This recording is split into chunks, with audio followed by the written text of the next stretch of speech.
Seigneur, nous te rendons grâce pour ta miséricorde, Seigneur. Et nous savons que nous ne sommes pas dignes de toi. Mais nous te bénissons parce que dans ta miséricorde, Seigneur, il t'a plu que ton souffle nous rencontre pour nous ouvrir l'esprit afin que nous commencions à percevoir ton mystère. Mystère dans lequel sont cachés tous les trésors de la sagesse et de la science. Nous te bénissons pour ces moments que nous voulons partager ensemble, moments d'édification dans la parole. Et comme des serviteurs inutiles, nous nous consacrons à toi et nous te supplions de sanctifier ces moments, de les soumettre à ton autorité et de permettre que ton esprit d'intelligence nous guide, nous conduise afin que ces moments soient édifiants pour nous et édifiants pour tous ceux qui auront l'occasion d'écouter, Seigneur, son produit. Merci parce que tu es fidèle et nous comptons sur toi. Amen. Amen. Je te recommanderais certainement de parler avec ta voix la plus tonnante pour dominer dans ce petit bruit. D'accord. Et je vais commencer, si tu veux bien, par la définition biblique de la foi, même si elle peut être mal comprise par les uns et les autres. C'est dans Hébreux 11 à partir du verset 1, où il est écrit « Or, la foi est une ferme assurance des choses qu'on espère, une démonstration de celles qu'on ne voit pas. » Je sais avec l'expérience qu'aujourd'hui, il y a deux lectures de la Bible, une lecture du royaume de Dieu et puis une lecture mondaine de la Bible. Donc moi, ça m'intéresserait de faire la part des choses. En fait, si je pouvais faire la part des choses sur chaque verset biblique pour essayer de déceler la mauvaise lecture que nous avons reçue dans notre religiosité et la lecture que le Seigneur attend de nous donner, ce serait vraiment pour moi la plus grande joie. Donc comme aujourd'hui nous avons parlé de la foi, je voudrais peut-être que tu m'aides à comprendre et peut-être les autres qui vont écouter notre échange. Comment est-ce que les uns et les autres comprennent cette définition de la foi? Si vraiment tu peux m'édifier là-dessus, quoi. Bon, avant peut-être avant de revenir sur cette définition de la foi, je préfère déjà qu'on ressorte la nécessité de comprendre la foi selon la pensée de Dieu. Et en quoi est-ce qu'il est nécessaire que nous comprenions, c'est-à-dire que la notion de la foi, nous la percevions de manière...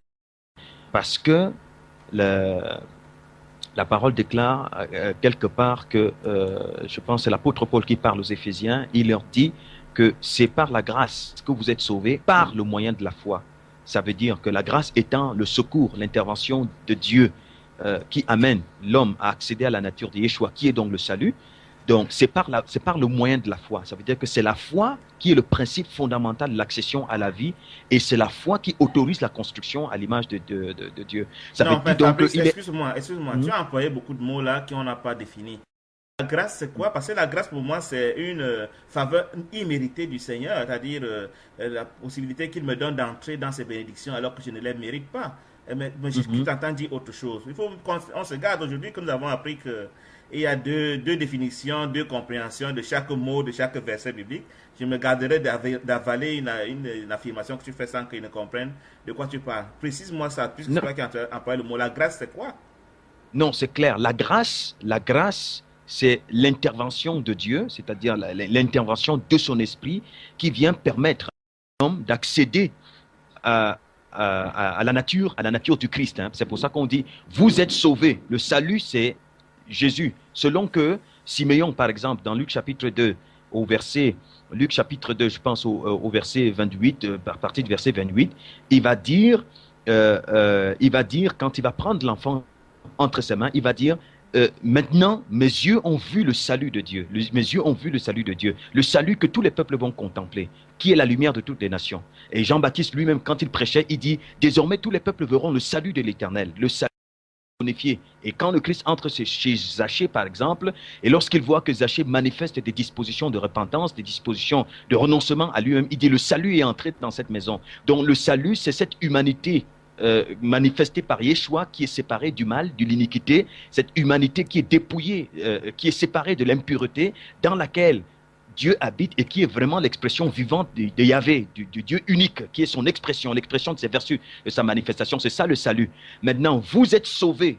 Vous êtes sauvés par la grâce, c'est-à-dire que par l'intervention puissante de Dieu, vous êtes à l'image du Christ. Vous accédez à la nature de Jésus par l'intervention de Dieu, par ça, par son intervention. La grâce, c'est cette portion de Dieu qu'il donne aux hommes qui leur permet d'accéder à la nature de Dieu. C'est ça la grâce. C'est quoi la nature de Dieu, donc, finalement? C'est quoi ça, la nature de Dieu?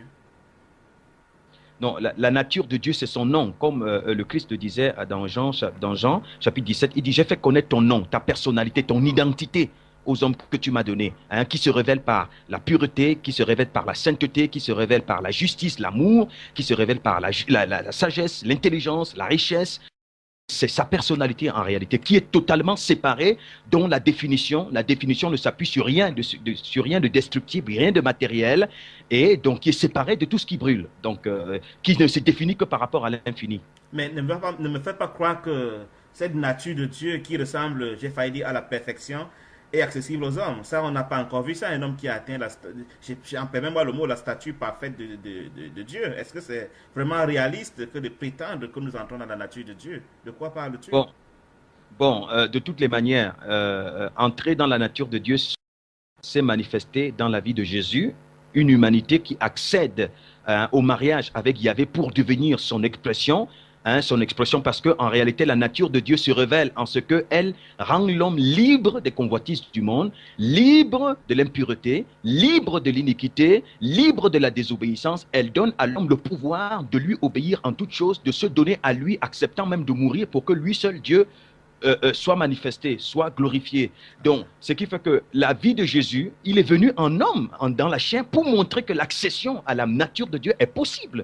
C'est ça le ministère de la vie de Christ. Et c'est pour ça que ceux qui croient en lui croient qu'il est possible, à partir de notre humain, il est possible pour tout humain qui le désire d'accéder à la nature divine. Donc, c'est même l'héritage que Dieu destine aux humains, c'est-à-dire une portion de lui qui leur permet, qui les identifie comme étant sa propriété, étant ses enfants, et qui se révèle, qui fait en sorte que ces hommes, lorsqu'ils s'expriment, on le voit dans sa personnalité, on le voit dans son identité, on le voit dans ses vertus, on le voit dans ce qu'il est. Et la conséquence de sa révélation au travers des hommes qui l'habitent, qui portent dans sa nature, qui portent dans son identité, un peu comme Jésus, jette la lumière sur tous les peuples. Tout est révélé, tout est mis à nu, rien n'est plus caché. Je comprends donc, tel que tu es en train d'expliquer, Jésus-Christ est le modèle parfait de la nature de Dieu qui est venu se révéler à nous pour que nous sachions que c'est le but auquel Dieu nous appelle. Est-ce que dans l'histoire de l'humanité, on a vu quelqu'un d'autre qui a pu manifester cette nature, entendu comme un détachement total des choses de ce monde, tel que tu l'as expliqué, pour n'avoir pour vision, pour attente, pour espérance que les choses d'en haut? Est-ce que ça existait déjà, ou alors ça a été un modèle inaccessible? De toutes les façons, si le fait que le Christ seul ait été le seul à être témoin de ce mystère, ça n'aurait jamais, son avènement n'aurait jamais intéressé personne. C'est d'ailleurs pour ça qu'on va voir que pendant son ministère, très peu de personnes vraiment se regroupent autour de lui pour le suivre véritablement. Mais on va voir que lorsque les gens comme Pierre, Simon-Pierre, Jean, les gens comme Barthélemy et tous ceux-là qui étaient autour de lui vont accéder dans cette même humanité, dans cette même divinité, mais on va voir que ça va produire une adhésion massive au royaume du Seigneur. Parce que pour les gens, pour des... Oui, je comprends. Tu es en train de me dire que les apôtres du Seigneur, en fin de compte, sont entrés dans cette nature dont les hommes autres que le Seigneur Jésus ont déjà pu entrer dans cette nature. C'est ce que tu es en train de me faire comprendre, et peut-être aussi les premiers disciples. Bien sûr, et c'est ce corps-là, c'est cette espèce qu'on appelait Église, c'est cette espèce qu'on appelait témoin. C'est pour ça que Jésus disait même à ses disciples, c'est-à-dire que attendez, après sa résurrection, il leur a parlé du royaume de Dieu pendant 40 ans. A dit, attendez, vous serez mes témoins. C'est-à-dire, vous ne l'êtes pas encore, vous serez mes témoins. Parce que pour le moment, si vous allez raconter ces choses aux gens, alors que vous êtes totalement en dehors de ce mystère, les gens ne vous croiront pas vraiment. Il faudrait que la dimension que j'ai extériorisée, vous puissiez aussi entrer dans cette dimension. Alors les gens croiront que je suis véritablement le Messie. Parce que le but de Jésus, c'est de venir montrer qu'il est possible pour un humain, parce qu'il est venu comme un humain, d'accéder à cette dimension. Parce que en dehors de l'accession à cette dimension, il est impossible pour un homme d'adorer Dieu. Impossible de lui obéir. Donc, c'est quand on entre dans la nature divine qui rend l'homme, qui élève l'homme méchant, que cet homme-là reçoit par cette nature le pouvoir de se consacrer à Yahvé, de lui vouer un culte pur. Alors le but du Seigneur, c'est de ramener les hommes au culte du Père. Il sait donc que sa mission, c'est non seulement leur révéler que cela est possible, mais c'est de mourir et ressusciter pour que par sa mort et sa résurrection, le pouvoir soit donné aux hommes d'y accéder aussi. Donc c'est ça le but. Et effectivement, selon les... Pendant qu'on y est, Oui. peut-être tu peux me rappeler encore ce concept aussi complexe qui s'apparente à la perfection que tu appelais la nature de Dieu parce que Dieu est parfait. Parce que Dieu dit quelque part dans les Écritures, je crois dans Matthieu 5,48, soyez parfaits comme votre parfait. Parce que la Bible nous dit que nous sommes appelés à grandir jusqu'à atteindre la stature parfaite de Christ qui est l'image de Dieu. C'est quoi donc finalement, tu m'as défini ça tantôt, mais est-ce que tu peux répéter, c'est quoi la nature de Dieu? C'est quoi l'espérance de Dieu pour nous? Mais l'espérance, comme je dis, de toute façon, la nature de Dieu, c'est pour ça que quand on parlera de la foi tout à l'heure, on comprendra mieux. C'est-à-dire que c'est cette... il y a un passage que je vais lire très rapidement. Mhm, Hébreux chapitre 2 à partir du verset 10. mhm. Bon, je vais lire dans la version Semeur 2001. D'accord. Bon, verset 10. En effet, Dieu qui a créé tout ce qui existe et pour qui sont toutes choses, voulait conduire beaucoup de fils à participer à sa gloire. À participer à sa gloire. Nature de Dieu et gloire de Dieu, c'est la même chose. C'est son identité, c'est son nom, c'est sa personnalité. Donc, caractérisé par ses vertus, comme on l'a dit tout à l'heure. Il lui convenait donc le but de Dieu, ici révélé dans ce verset, c'est qu'il voulait amener beaucoup de fils à entrer dans sa nature, à participer à sa gloire, pour devenir son expression. Il lui convenait donc pour cela, pour atteindre ce but, d'élever à la perfection par ses souffrances celui qui devait leur ouvrir le chemin du salut. Donc de l'accession à cette gloire, à cette nature, à cette identité. Verset 11. Car Jésus, qui purifie les hommes de leurs péchés, et ceux qui sont ainsi purifiés partagent la même humanité. La même humanité. C'est pourquoi il n'a pas honte de les appeler ses frères lorsqu'il dit à Dieu, je proclamerai à mes frères quel Dieu tu es, je te louerai dans la grande assemblée. Verset 13. Il dit, moi, je mettrai toute ma confiance en Dieu et encore, me voici avec les enfants que Dieu m'a donnés. Verset 14.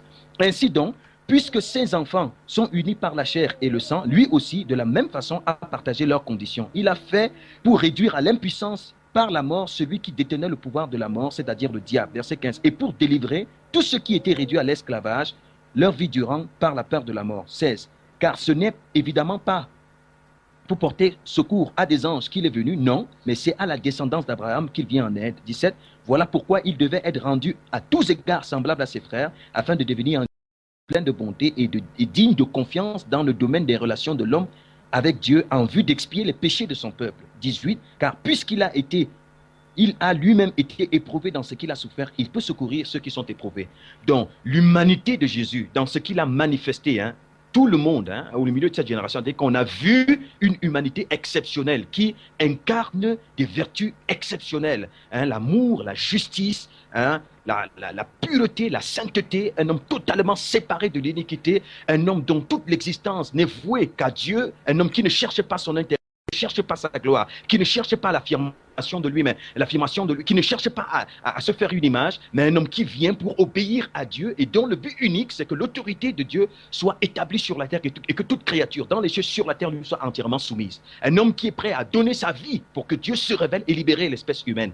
Donc, la nature de Dieu se caractérisant donc par cette humanité, Jésus est venu dans l'humanité des hommes revêtir leurs conditions pour accéder, montrer que par le secours de Dieu, par l'œuvre d'Élohim, par sa grâce donc, la manifestation de son esprit, c'est possible d'y accéder et aussi donner sa vie pour que ceux qui croient qu'il est possible d'y accéder parce que leur désir étant d'adorer Yahvé, de lui vouer un culte pur, puis ils puissent également y accéder. Et à ta question, est-ce qu'effectivement, dans la civilisation humaine, on a pu enregistrer des hommes et des femmes qui ont connu cette transformation? Effectivement, nous avons des écritures qui rendent témoignage de ces hommes et de ces femmes dont la présence sur la terre a bouleversé le monde tel qu'il est révélé dans Actes des Apôtres, chapitre 17, à partir du verset 6.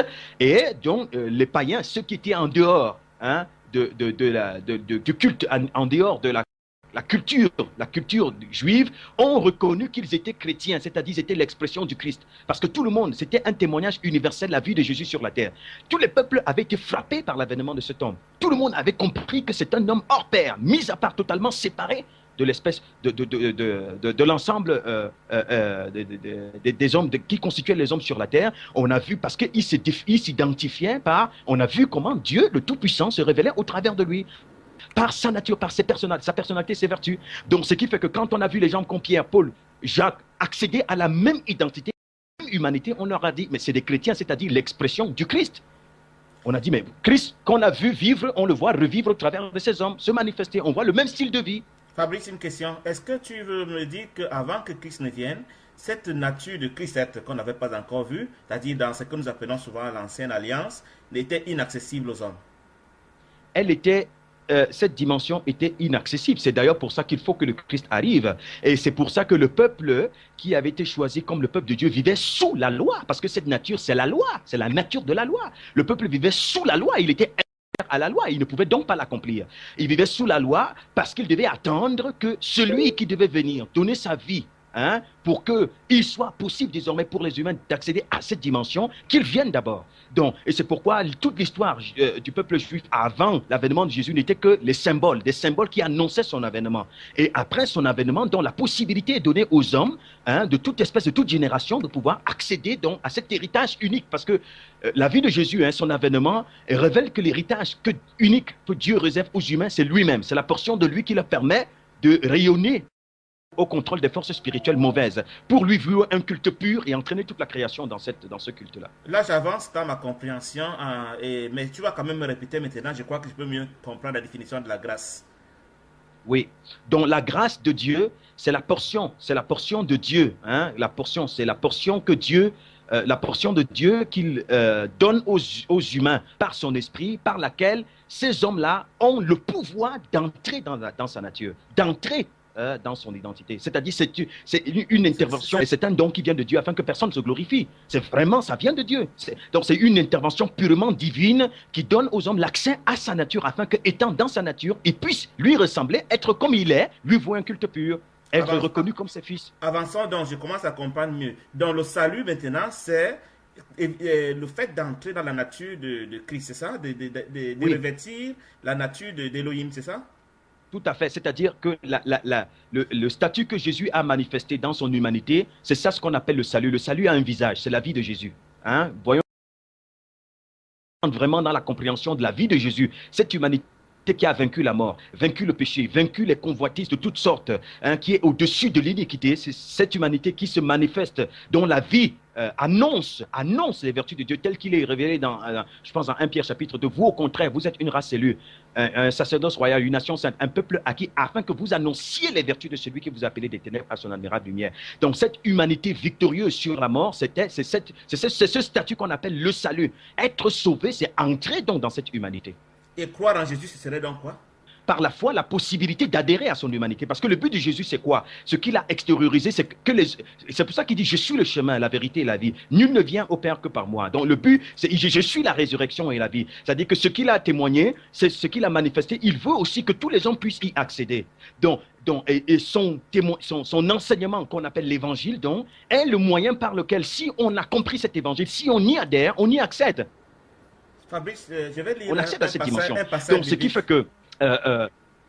Fabrice, je vais lire un passage biblique qui est équivoque. C'est Romains chapitre 10, verset 9 à 10, qui dit « Si tu confesses de ta bouche le Seigneur Jésus, si tu crois dans ton cœur que Dieu l'a ressuscité des morts, tu seras sauvé. » Je vais m'arrêter là.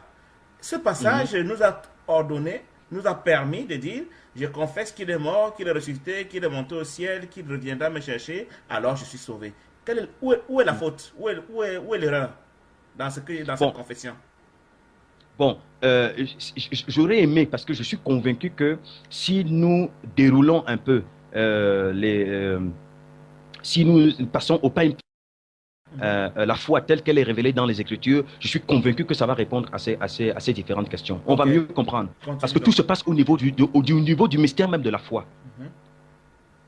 Donc, pour dire que tu vois dans ce passage, on est sauvé par la grâce de Dieu, c'est-à-dire l'intervention de Dieu, cette faveur que Dieu accorde, c'est par sa grâce qu'on accède à la nature de Dieu, mais par le moyen de la foi. C'est-à-dire, il faut notre adhésion par le moyen de la foi. C'est pour ça que si la foi est mal comprise, si la foi a un autre fond, on n'accède pas au même type de salut. On n'accède pas aux résultats auxquels les autres qui ont cru ont connu.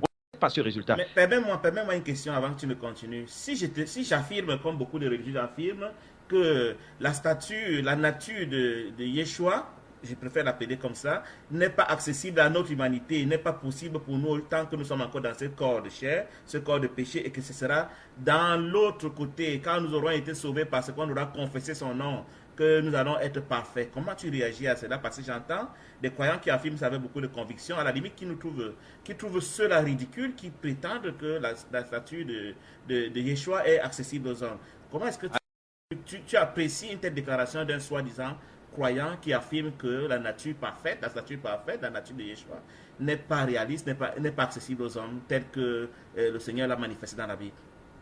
Bon, je dirais simplement comme un des apôtres qui a dit quelque part que celui qui ne confesse pas Jésus venu en chair n'est pas de Dieu. Donc, parce que Jésus venu en chair veut dire qu'effectivement, la dimension que Jésus a manifestée est accessible aux humains. Bon, c'est ça. Donc, si on voit Jésus comme un personnage historique, un personnage mystérieux, dont la vie est inaccessible, ça montre qu'on n'a pas compris le sens de l'évangile. Et ça montre donc que l'esprit qui nous inspire à parler ainsi, ce n'est pas l'esprit de Dieu. Parce que l'esprit qui vient de Dieu vient justement convaincre les hommes de péché, de justice et de jugement. Quand on parle de justice, ça veut dire la possibilité pour les hommes d'entrer dans la nature du juste. La nature du juste est celle que le Christ a manifestée. Parce que c'est quand on y accède qu'on est considéré comme juste. Donc, ce qui fait que, donc, lui, il vient convaincre, parce qu'il faut donc une conviction. C'est pour ça qu'on parle des incrédules, ceux qui ne croient pas que ce que le Christ a manifesté est inaccessible. Hein? On ne croit pas. Donc, il vient convaincre les incrédules qu'il est possible d'y accéder. Et ils y adhèrent, ils manifestent leur adhésion, ils croient. Et c'est pour ça même, peut-être, je voulais qu'on déroule un chapitre sur la foi pour qu'on comprenne le passage que tu as dit. Quand on dit, si tu confesses de ta bouche le Seigneur Jésus, si tu confesses et tu crois dans ton cœur que Dieu l'a ressuscité des morts, tu seras sauvé. Ça veut dire quoi? Si tu confesses le Seigneur Jésus, tu confesses de ta bouche, tu crois dans ton cœur. Croire dans son cœur, ça veut dire quoi? Ça veut dire, parce que la foi, la croyance, comme quelque part, quelqu'un l'a dit, il y a une différence entre la croyance et la foi.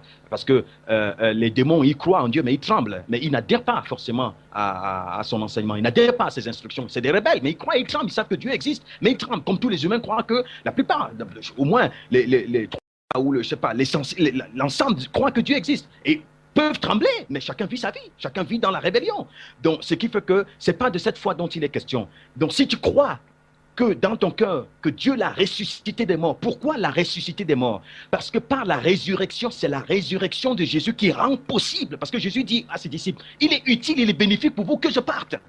Il est bénéfique pour vous que je parte, parce que si je pars, je vous enverrai le consolateur. Je vous enverrai la grâce de Dieu. C'est par cette grâce que vous accéderez au salut, c'est-à-dire à ma nature. Alors, si quelqu'un croit que Jésus donc est ressuscité, ça veut dire que Dieu a rendu possible sa grâce par laquelle on peut accéder à sa nature. C'est de ça. Si tu crois donc que Jésus est ressuscité des morts, tu crois donc que désormais Dieu a rendu possible par l'avènement de son esprit l'accession à la nature de Dieu. Et donc, si tu confesses de ta bouche le Seigneur Jésus, si tu reconnais la manière dont tu utilises les mots, si tu reconnais par la manière dont tu mènes ton existence, que Jésus est celui, le modèle, le repère que Dieu donne aux humains, à partir duquel chacun doit bâtir sa vie, mais Dieu te donnera la grâce, tu y accéderas. Comme il dit qu'il te soit fait selon ta foi. Donc, il te sera fait selon comme tu crois, selon ta foi. Mais il se trouve qu'aujourd'hui, les hommes cherchent un exemple contemporain de quelqu'un qui aurait accédé à cette stature qu'ils ne voient pas et ils ont conclu ce n'est pas possible, ce n'est pas possible. Au moins, ce n'est plus possible notre génération. Est-ce que tu es de cet avis-là? De toutes les façons, ce qui est vrai, c'est que ça montre qu'on est en dehors de l'esprit de la prophétie. Parce que l'histoire évolue, l'histoire progresse. Je prends souvent cet exemple. Lorsque Abraham, le peuple, à l'époque d'Abraham, on a très bien vu qu'avec Abraham, le peuple juif était l'élite des nations. Hein, parce que tout le peuple avait reconnu que le Dieu qui agit au travers de ce peuple est unique. Il est tout puissant. Donc, et puis... Dieu va dire à Abraham, tes descendants seront esclaves dans un pays étranger pendant 400 ans. Hein? Quand le peuple de Dieu est appelé à devenir esclave d'une autre conscience, ça montre que Dieu, pour le moment, choisit de se retirer pour un temps de l'histoire de ce peuple, mais reste souverain. Reste souverain. Bon, maintenant, ce qui fait que tu vas voir qu'après Abraham, l'histoire va évoluer. Le peuple qui ne pouvait pas être asservi par une autre nation se retrouvera du système égyptien, c'est-à-dire il sera noyé dans le monde, il sera comme inexistant, et ce qui va prédominer dans le monde, c'est la nature de Satan au travers des Égyptiens et de tous les autres peuples qui avaient la même essence égyptienne, parce que l'Égypte symbolise à cette époque la conscience universelle. Le peuple qui est appelé à être habité de Dieu pour être son expression sera comme inexistant, parce que c'est comme ça que Dieu a fixé l'histoire dans le temps. Donc, ce qui fait qu'après l'époque des pierres, l'histoire doit évoluer. La prophétie a dit pas mal de choses sur notre époque. Nous vivons l'ère des ténèbres, c'est le règne de l'iniquité, c'est l'époque de l'iniquité. Ce qui doit prévaloir pour le moment, c'est le mal. Jusqu'à ce qu'il atteigne son comble, et on verra le peuple que Dieu a agréé et se révéler comme un peuple qui est de lui. La création attend avec un ardent désir la révélation des fils de Dieu. Donc nous vivons une époque qui a été consacrée aux ténèbres, et les ténèbres doivent accomplir leur dessein jusqu'au bout. C'est comme ça. Donc on est en dehors de l'esprit de la prophétie, c'est tout. Bon, maintenant, ceux qui seront révélés demain dans un avenir très, très proche, selon la souveraineté et la grâce de Dieu, comme un peuple habité de la nature de Yeshua, sont en ce moment en construction dans le secret. Ils sont en construction, le Seigneur est en train de les façonner. Bon, le temps de la révéleur et la révélation à l'image de Yeshua n'est pas encore arrivé, mais cela arrivera puisqu'ils sont en train de le réclamer. Dieu étant juste, il le fera. Donc tu es en train de me dire que enfin, on peut affirmer qu'on est entré dans le processus. On est devenu enfant de Dieu par ceci qu'on commence à reconnaître que la statue, la nature de Yeshua est accessible aux hommes. Et quiconque n'est pas entré dans cette conviction, oui, vas-y. Non seulement qu'on le reconnaisse, mais qu'on y adhère, c'est-à-dire qu'on fixe notre espérance dans cette pensée-là. C'est-à-dire que désormais, pour moi, non seulement je crois que c'est possible, mais pour moi, je manifeste le désir. Hein, je peux croire que c'est possible. Les démons croient aussi que c'est possible, hein, parce que c'est des esprits, mais ils n'y adhèrent pas. Donc, et puis, il y en a aussi parmi qui croient aussi que c'est possible, mais n'y adhèrent pas. Donc, non seulement je reconnais que cela est possible, mais désormais, j'en fais mon aspiration absolue, fondamentale, prioritaire. C'est ma quête. Comment j'exprime mon adhésion donc à cela, à cette promesse? C'est ce qu'on appelle donc la foi. Et on est retombé justement sur... La boucle est bouclée là. La boucle est bouclée. Voilà, on est retombé donc sur le point, la foi, le mystère de la foi. Tout réside là-dedans. Tout réside là-dedans. Et tu as redéfini, hein, tu as évoqué cette définition de la foi qui dit la foi est une ferme assurance des choses qu'on espère, une démonstration de celles qu'on ne voit pas. Bon, tout est là-dedans. Et il faut comprendre que les choses qu'on espère sont celles qu'on ne voit pas. Le but de la foi amène à percevoir ces choses, à fixer son espérance dans ces choses. Et par ce fait, permettre que ces choses qu'on ne voit pas se révèlent. C'est pour ça qu'on parle de démonstration. C'est ça le but de la foi. C'est pour ça qu'on parle de démonstration. Mais alors, avant de continuer, il faut préciser une chose. Il est dit, je crois, dans Éphésiens chapitre 4, quelque part dans Éphésiens chapitre 4, l'apôtre Paul dit, il y a un seul Seigneur, une seule foi, un seul baptême. C'est-à-dire que la foi, selon la pensée de Dieu, a une définition unique, une nature unique, un effet unique. Et c'est ce que nous allons comprendre. Et c'est de cette foi dont il est dit dans Hébreux chapitre 11, verset 6, « Or, sans la foi, il est impossible de lui être agréable. » Parce qu'il faut que celui qui s'approche de Dieu croit que Dieu existe et qu'il est le rémunérateur de ceux qui le cherchent. Donc, que... Oui, tu veux poser une question, apparemment. Oui, parce que je voulais te faire remarquer que les choses qu'on espère, j'ai bien le droit d'espérer autre chose que Fabrice. Hein. J'ai le droit d'espérer, ma foi, avoir du mariage, avoir une voiture, avoir un boulot, avoir, je sais pas moi, des enfants et que sais-je encore. Donc, quand on dit c'est la ferme des choses qu'on espère, une démonstration de ce qu'on ne voit pas, comment des mortels peuvent comprendre ça comme étant la ferme assurant des choses que j'espère, c'est des choses que j'espère, je ne les vois pas encore parce que je ne les possède pas encore, alors j'entre dans un processus de foi pour les prévenir en quoi ce n'est pas la foi. Tout à fait, merci beaucoup mon frère, parce que de tout, comme je l'ai dit tantôt, il y a un seul Seigneur, une seule foi.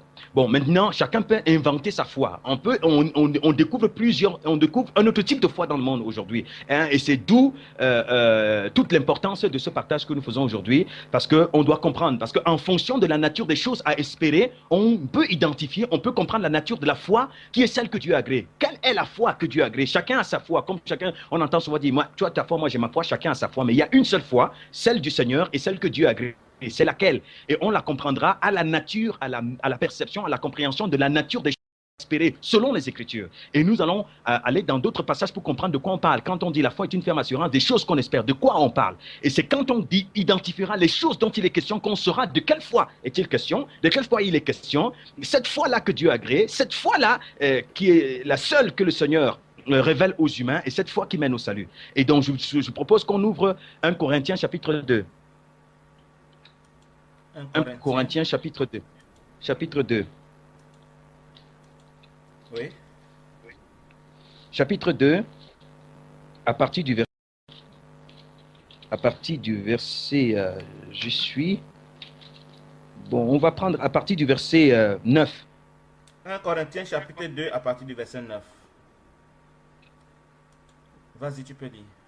Mais, comme il est écrit, ce sont des choses que l'œil n'a point vues, que l'oreille n'a point entendues, et qui ne sont point montées au cœur de l'homme, des choses que Dieu a préparées pour ceux qui l'aiment. Bien avant, l'apôtre Paul a parlé de la sagesse que les chefs de ce siècle n'ont pas connue, parce que s'il avait connu, il n'aurait pas crucifié le Seigneur.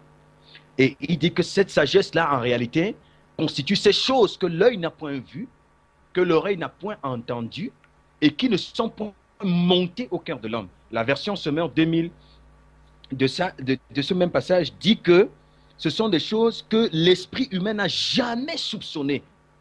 Donc, la foi est une ferme assurance des choses qu'on espère, lesquelles? Celles que l'œil n'a point vues, que l'oreille n'a point entendues, et que l'esprit humain n'a jamais soupçonnées, mais que Dieu a réservé pour ceux qui l'aiment. Des choses, verset 10, Dieu nous les a révélées par l'esprit, que Dieu révèle par l'esprit, car l'esprit de Dieu car l'esprit sonde tout, même les profondeurs de Dieu. Verset 12. Or, l'apôtre Paul va rendre témoignage. Or, nous n'avons pas reçu l'esprit du monde, parce que l'esprit du monde ne peut pas révéler ces choses-là.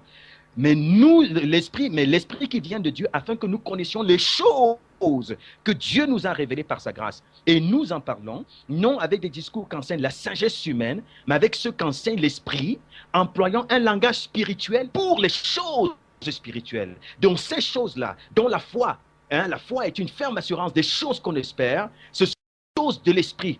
Et il va préciser plus bas.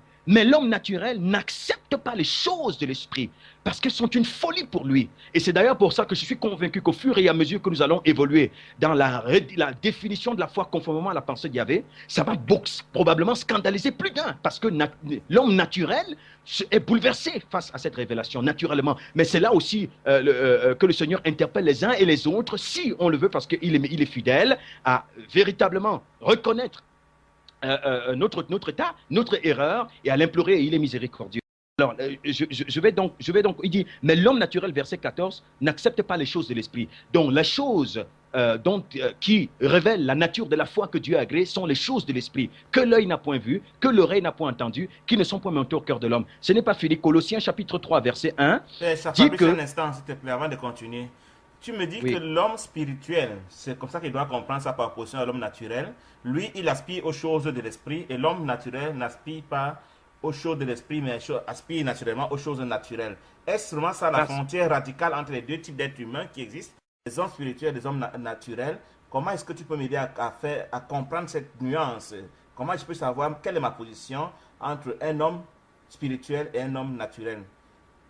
Il faut dire que c'est une frontière qui commence sur la terre, mais qui continue jusqu'au-delà de la terre, selon que le Seigneur, quand il a pris la parabole de Lazare et l'homme qui avait beaucoup de biens matériels, quand il quitte la terre, il se retrouve dans deux univers totalement opposés, séparés par un gouffre. Donc ce gouffre-là, il est manifesté aussi sur la terre, par le mode de vie de ces deux espèces. Parce que la parole déclare dans Jean 3, chapitre 6, que ce qui est né de la chair est chair. De la chair ne s'intéresse qu'aux choses de la chair, ne s'affectionne qu'aux choses de la chair. Ce qui est de la chair a une conscience orientée vers les éléments terrestres. Ce qui est de la chair est chair, ne croit que par rapport aux attributs de la chair. La chair étant gouvernée par le péché et l'iniquité. Et ce qui est né de l'esprit grandit conformément à la nature, à l'identité, à la personnalité, à l'essence de l'esprit. Donc c'est ça. Et puis il y a une parole, l'apôtre Paul a dit quelque part que ce qui est tel est le terrestre, tels sont les terrestres, tel est le céleste, tels sont les célestes. C'est pour ça qu'on parle donc de la naissance. Jésus disait à Nicodème, il faut que tu naisses d'en haut, il faut que tu naisses. Parce que si tu ne nais pas de l'esprit, le monde spirituel ne t'intéresse pas, ne te concerne pas. Parce que ta nature t'impose de n'avoir pour préoccupation fondamentale que les choses qui sont attachées à ta nature. C'est pour ça que l'homme naturel dépend des éléments terrestres, l'homme spirituel dépend des éléments célestes. C'est ça, ça se révèle par leurs aspirations, la nature de leurs aspirations, la nature de leur attente, de leur attente, autant pour moi, la nature de leurs désirs, la nature de leurs prières, les désirs de la chair, de l'homme naturel sont tournés vers les choses qui concernent le corps, la satisfaction du corps, la satisfaction matérielle, le désir de s'affirmer. Et donc, c'est ça, ils sont orientés vers là. Et les désirs de l'esprit, de l'homme spirituel ne sont orientés que vers les désirs de l'esprit, c'est-à-dire les choses d'en haut, ses vertus, sa personnalité, et ainsi de suite. Donc, c'est vraiment une frontière à tous les niveaux. Je dis au niveau des désirs, de l'aspiration, et même ça se voit au niveau du mode de vie. L'homme naturel vit pour se réaliser dans ses aspirations matérielles, pour satisfaire aux besoins du corps, mais l'homme spirituel vit pour satisfaire aux besoins de l'esprit, dont l'orientation est totalement opposée. Et l'apôtre Paul a dit encore quelque part dans Galates, la chair a des désirs contraires à ceux de l'esprit en a de contraires à ceux de la chair. Ils sont opposés entre eux afin que vous ne fassiez point ce que vous voudriez. Donc, ce qui fait donc que il est simple, si quelqu'un est honnête, parce que l'apôtre Paul le dit, c'est même là aussi que se révèle la sagesse, si vous vous jugiez vous-même, vous ne seriez point jugés. Parce que, et ceux qui sont de l'esprit ont crucifié la chair avec ses passions et ses désirs pour ne plus vivre selon les préoccupations du corps, selon les préoccupations liées au monde. Leur renoncement est absolu, parce qu'ils n'attendent plus. Le monde est mort pour eux, ils sont morts au monde. Leur aspiration, leur attente n'est tournée que vers les choses en haut, c'est-à-dire l'avènement du règne du Père, la manifestation de son autorité, la révélation de ses vertus, et c'est ça, donc ce qui est en réalité. Donc, je comprends que selon que je définis la foi dans Hébreu 11, c'était Hébreu 11, 1, je crois, si je ne m'abuse. La foi donc sera la ferme assurance des choses qu'on espère. L'homme spirituel va espérer la stature de Yeshua, la transformation de la stature de Yeshua, la manifestation de sa puissance, de son autorité sur la terre. Pendant que l'homme naturel, lui, des choses qu'il espère seront des choses d'en bas, ce sera des choses périssables, ce sera les choses du monde, c'est ça? C'est ça la définition de la foi peut donc permettre de faire la part des choses, oui? Exactement, c'est-à-dire l'homme spirituel est ce qui demeure. Pour lui, c'est ce qui demeure qui constitue sa sécurité, des choses qui ne se détruisent pas, qui constituent son héritage. Il fixe son avenir dans l'infini, dans la nature du Père, dans le royaume du Père. Il ne considère plus, pour lui, il se considère comme un voyageur sur la terre, c'est-à-dire il n'a rien à espérer de ce qui est destructible. Son désir unique, c'est entrer dans le mariage, l'identité avec le Père. Et pour que le Père, au travers de lui, se révèle et ramène tout ce qui lui appartient à lui, et puis c'est terminé. Bon, il doit partir, parce que pour lui, son royaume n'est pas de la terre, n'est pas d'ici-bas. Donc c'est ça l'homme spirituel. Il se caractérise, et cela se voit aussi dans la prière. Parce que celui qui espère aux choses, à la vue de l'esprit, à la nature de l'esprit, quand il prie, il ne demande que ça. Bon, l'homme naturel, naturellement, je dis, c'est une question de s'écouter, hein, parce qu'on ne force pas. Chacun vit comme il est, naturellement. Ce qui est forcé n'est pas de notre nature. C'est-à-dire que qu'est-ce qui se passe naturellement en nous? Vers quoi naturellement notre être est tourné? Si on s'écoute, on va voir que pendant 24 heures, presque les 24 heures ne sont consacrées que vers des choses qui ne sont que de ce monde. Et donc, naturellement, cela nous révèle que nous sommes de ce monde, nous sommes terrestres. Bon, celui qui est spirituel, qui est un homme changé, dont la chair a été avec ses passions et ses désirs, qui a reçu vraiment la manifestation de l'esprit en lui, et qui a connu la résurrection, celui-là, naturellement, il n'a des attentes que tournées vers le haut. Cette prière le révèle. Quand il prie, il demande quelque chose. Il ne trouve pas une folie. Il ne trouve pas folie. Et le fait qu'on lui dise que quand on prie, on ne demande que Dieu, pour lui, ce n'est pas une folie, parce que c'est sa vie. Ça vient de sa nature. Fabrice, l'homme spirituel, il a aussi besoin de manger. Il est encore dans un corps, il est encore dans ce monde. Surtout que dans la prière de notre Père, souviens-toi qu'il est écrit, donne-nous notre pain de ce jour. Tu ne vas pas demander que cette prière soit modifiée parce que l'homme spirituel a demandé des choses d'en bas. Bon, il faut donc comprendre que cette perception révèle toute notre limite, montre que vraiment, aussi longtemps qu'on est naturel, les choses de l'esprit sont une folie. C'est pour ça qu'on a toujours des raisonnements qu'on met. Bon, ce qui la parole dit, mais on renvoie ces éléments en fonction de notre nature. Parce que dans notre nature ne conçoit pas qu'il soit possible, quand on prie, on ne demande que Dieu. Je le comprends, hein, c'est normal, parce qu'on ne peut pas faire au-delà de ce que nous sommes. Parce qu'en réalité, dans notre Père que le Seigneur Jésus enseigne à ses disciples, déjà il faut dire une chose, comme le passage que vient de lire l'apôtre Paul dans 2 Corinthiens chapitre 1, il dit que nous n'avons pas reçu l'esprit du monde, mais l'esprit qui vient de Dieu, hein, afin que nous connaissions les choses que Dieu nous a données par sa grâce. Et nous en parlons, parce que les éléments, les écritures que nous lisons, ce sont ces gens qui nous les ont donnés. C'est le testament que nous avons reçu, hein, le témoignage de leur vie avec Yahvé. Donc nous lisons aujourd'hui. Il dit que ces choses, nous en parlons, nous les écrivons, non avec des discours qu'enseigne la sagesse humaine, mais avec ceux qu'enseigne l'esprit, employant un langage spirituel pour les choses spirituelles. Donc, c'est ça, en fait. Donc, ce qui fait que ceux qui ont restitué l'enseignement que le Christ a donné à ses disciples, quand il dit la prière, comme on dit la prière de notre Père, c'était en fait un langage spirituel, quelque chose spirituel. Cela se confirme. Jésus, quand il dit notre Père qui est aux cieux, dans toute cette prière, il n'y a rien de ce qui concerne la chair. Absolument rien de ce qui concerne la chair. Pourtant, le pain, c'est bien naturel. Voyons. Mais non, le problème c'est que Jésus est esprit et il emploie un langage spirituel qui ne renvoie qu'aux choses spirituelles. Le problème c'est que nous le comprenons selon notre nature. Jésus dans Jean chapitre 4, verset 34 dit « Ma nourriture c'est de faire la volonté de mon Père et accomplir son œuvre. » Le vrai pain, c'est celui qui vient d'en haut et qui vient donner la vie aux hommes. Je suis le pain de vie. Ma nourriture c'est de faire la volonté de mon Père et de faire la volonté de celui qui m'a envoyé, d'accomplir son œuvre. Ce que Jésus mange et qu'il demande à son c'est le pouvoir de faire sa volonté et d'accomplir son œuvre au quotidien. Donc, ce qui fait que Jésus ne demandait pas le pain du ventre. Le pain du ventre, il demandait ce qui allait lui donner le pouvoir de lui être obéissant à Dieu jusqu'à la mort, même jusqu'à la mort de la croix, pour que Dieu, la grâce de Dieu soit donnée aux hommes qui accèdent à sa nature. C'est de ça dont Jésus parle. Alors, c'est pour ça que Jésus va dire à ses disciples dans Matthieu chapitre 6, ne dites pas, que mangerons-nous, que boirons-nous, ne dites pas, que ce ne soit pas l'objet de vos prières, ne dites pas, que mangerons-nous, que boirons-nous, de quoi serons-nous vêtus? Ce sont les païens, les hommes charnels, naturels, c'est normal qu'ils cherchent ces choses, mais vous, fixez votre espérance sur le royaume de Dieu, cherchez le royaume de Dieu et sa justice, et ne vous inquiétez pas, il sait que vous avez une dimension physique, il en disposera, mais ne faites pas de la prière un moyen d'accéder aux choses de la chair. Non, la prière, ça doit appeler Dieu. Le but de la prière, c'est que l'homme dans sa chair disparaisse et que Dieu soit révélé. C'est ça le but unique de la prière. Fabrice, tu as anticipé ma prochaine question, c'est-à-dire, nous avons vu que les hommes naturels, comme la Bible appelle, certaines versions comme la mienne appelle l'homme animal, il reçoit les choses d'en bas au travers de ses prières, il reçoit les choses naturelles au travers de leurs prières. C'est pas trop bien. Mais l'homme spirituel, alors, quand il aura besoin de... Donc, je disais que les hommes spirituels, quoi qu'on dise, ils sont encore dans le monde. Et ils ont aussi besoin de la nourriture naturelle. S'ils ne peuvent pas la demander au Seigneur, la manne ne tombant plus du ciel, comment ils font pour avoir cette provision naturelle dont tout homme qui a un corps de chair a encore besoin?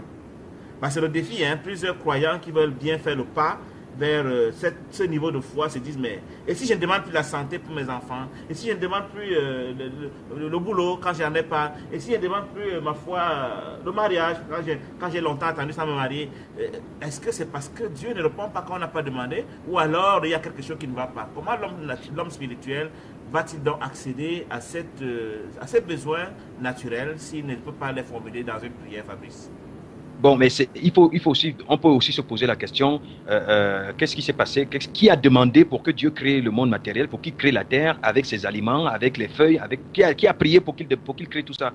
Est-ce que quelqu'un a eu besoin d'intercéder, prier, jeûner pour que Dieu pense à créer ses aliments et à les disposer, à les mettre sur la terre, créer ces animaux, créer ces plantes qui doivent constituer la nutrition pour les humains? Qui a prié, qui a jeûné? Fabrice, on va te retorquer que c'est vrai que c'était à notre disposition avant la chute, mais après la chute, c'était à la sueur du front qu'il fallait les obtenir. Ça devient tout un défi. Donc, il faut faire quelque chose pour y accéder. Ça veut dire donc, parce que ce qui va provoquer la chute, c'est qu'on va donc se détourner de la priorité, de l'élément fondamental du culte qui est du désir de Yahvé, pour se tourner vers les éléments qu'il a créés. C'est ça. Et si on persévère dans la rébellion de toutes les manières, la foi ne nous concerne pas. De toutes les façons. Et quand on est dans la rébellion, la préoccupation, ce n'est pas qu'est-ce que je vais manger, c'est quitter cette rébellion. C'est cette rébellion qui fait qu'on ne se préoccupe que de ça. Se préoccuper de notre purification pour nous soumettre à Yahvé, ce n'est pas ça qui est fondamental. Mais notre rébellion nous impose de nous préoccuper que des besoins du corps. Et non, on en fait même le principe. Fabrice, on veut faire moitié-moitié, on veut bien s'occuper de Yahvé, le servir, et puis on veut aussi quand même avoir... L'homme ne vivra pas seulement de pain, de parole de Dieu, il vivra aussi de pain. Ça me permet de renverser la parole de Dieu comme ça. Il n'y a pas moitié-moitié avec Dieu. Le commandement donné aux hommes est clair. Et le premier, tu aimeras l'Éternel ton Dieu de tout ton cœur, de toute ton âme, de toute ta pensée et de toute ta force. Ça dit, dans ton cœur, il veut régner. Il faut qu'il n'y ait que lui comme seul désir. Et tu aimeras ton prochain comme toi-même. Donc, ce qui fait... Et puis, on ne peut pas suivre 2 maîtres à la fois. Soit, donc, celui qui marche ainsi va haïr l'un, aimer l'autre, soit il va mépriser l'un, honorer l'un et mépriser l'autre. Donc, ce qui fait que dans tous les cas, comme je le disais à quelqu'un, on ne peut pas avoir un pied dans le royaume, un pied dans le monde. Ça, c'est une perception humaine. Ça révèle nos limites. C'est impossible. On a forcément les 2 pieds quelque part. Forcément. Parce que pour toi, demander le pain naturel, c'est être dans le monde, c'est ça?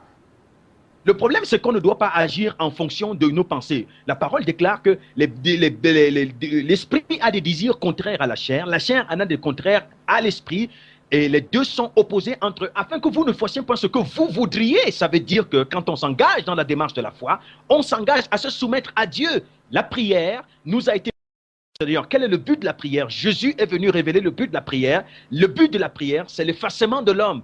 La prière amène l'homme dans la crucifixion de sa chair avec ses passions et ses désirs. Et l'aboutissement de la prière, c'est la révélation de Dieu. Mais comment est-ce que donc je fais donc de la prière un instrument qui doit amener ma chair à la crucifixion, un instrument, la prière devient un instrument pour la réclamation des désirs de ma chair qui sont censés aller à la crucifixion. On est dans la contradiction. Mais la prière a un seul but, ne faire venir que le règne de Dieu. La prière a un seul but, la conformité de l'homme à l'image de Yeshua. Mais conviens avec moi que cette décision a toutes les apparences d'un suicide, de dire qu'on va se confier seulement aux choses d'en haut et qu'on ne demande plus les choses d'en bas. Ben c'est défiant. Comment est-ce que tu veux que les gens accèdent à cette dimension de compréhension de la prière ou de la foi? Je suis parfaitement d'accord avec toi. Ça montre que l'esprit qui nous habite est exactement l'esprit qui habite la masse. Et ceux qui parlent ainsi, c'est l'esprit des pharisiens. Ils ont pris la pierre pour taper sur Jésus parce que pour eux, ce que Jésus disait était scandaleux. Ils ont dit, mais toi qui parles comme ça, tu es méchant, tu as un démon. Tu as un démon parce que c'était des hommes qui dans les Écritures et qui commençaient à percevoir le fond de ce que Jésus voulait dire. Mais pour lui, Jésus, les enseignements de Jésus voulaient dire qu'il ne faut pas être un homme. C'est-à-dire qu'il ne faut plus vivre, il ne faut pas être un homme naturel. Donc Jésus parlait de l'esprit, il prêchait. Et cette vie-là était une folie pour les hommes naturels. Le résultat, on prend la pierre pour te lapider parce qu'on estime que tu es fou, c'est le suicide. Et alors voilà ce que l'iniquité est venue faire de nous. Nous confier à Dieu est un suicide. Voilà ce que le péché a fait. C'est-à-dire que se confier à Dieu, c'est comme si on se jette dans le vide. Hein? Et ce qui est terrible, c'est que dans cette disposition, on dit je crois en Dieu, je suis croyant, je suis chrétien. Mais se donner à Dieu, ne demander que Dieu, c'est comme si je veux mourir. C'est incroyable. Dieu n'est-il pas le créateur? Ne demander que son règne. Est-ce que c'est vraiment un suicide? Si il faut être suffisamment honnête, merci pour la question, de réaliser que le simple fait de penser que ce soit vrai, ça nous donne le sentiment que c'est une aventure meurtrière. Et ça montre que la loi qui habite la multitude, c'est la loi du péché et de la mort, la loi de la désobéissance et de la rébellion. C'est ça le problème, mon frère. Parce que Fabrice, avec une telle compréhension, tu disqualifies, ma foi, beaucoup de croyants qui, aujourd'hui, c'est une réalité. Nous vivons, nous dansons à l'église, nous prêchons, nous faisons des activités religieuses, mais nous ne nous privons pas de demander aussi les choses naturelles. De là, du coup, ça fait de nous des adeptes de l'impie. C'est quand même osé, non? Bon, excuse-moi, c'est pas Fabrice qui dit heureusement, parce que si c'était Fabrice, je pense que ça aurait été terrible. C'est le Seigneur qui le dit, et c'est pour ça que tu vas voir quand le Christ, beaucoup de gens qui avaient mangé, qui avaient bu lorsqu'il avait fait la multiplication des pains, il avait suivi.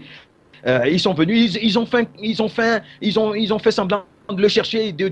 Il dit, si vous me cherchez, et c'est pour ça que j'aime bien la version, le même passage dit dans la version Semeur des Mille, hein, je crois que c'est dans Jean chapitre 6, il dit, vous me cherchez pas parce que vous avez compris le sens des signes miraculeux que j'ai opérés, mais parce que vous avez mangé et bu, travaillé, non pour la nourriture qui périt, mais pour celle qui subsiste pour la vie éternelle.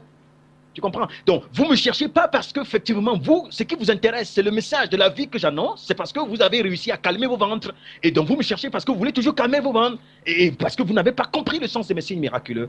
Donc, c'est ça le problème. Bon, il est vrai que ça révèle clairement, mon frère, que l'univers entre l'esprit et la chair, c'est vraiment un gouffre. Ce qui sépare la chair et l'esprit, c'est un gouffre.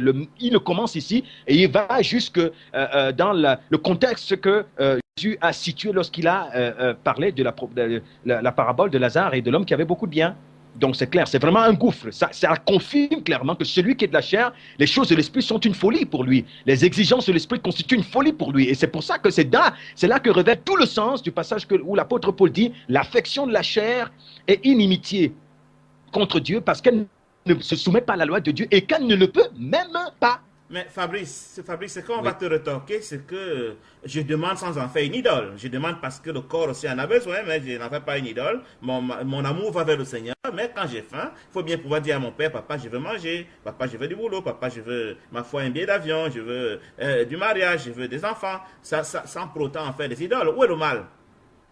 Le mal, c'est que la prière, c'est l'expression des vrais motifs de nos cœurs, de nos désirs.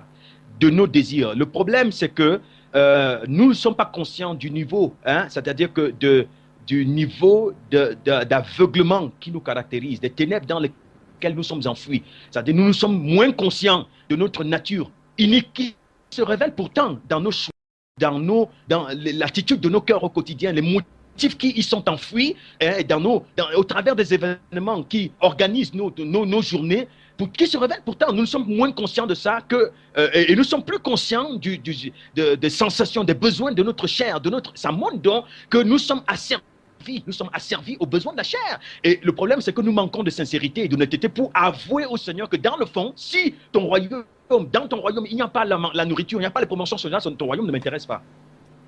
Et ce qui est vrai, c'est que quand on prie, on révèle, on extériorise les désirs de notre cœur. Or, le problème, c'est que celui qui est en Christ a crucifié la chair avec ses passions et ses désirs. Mais vraiment, si ma chair est crucifiée avec ses passions et désirs, pourquoi alors, quand je vais dans la prière, quand j'ai mon engagement spirituel, quand je jeûne, quand je prie, quand je suis fâché, quand je suis frustré, c'est généralement chaque fois que ces éléments ne sont pas autour de moi.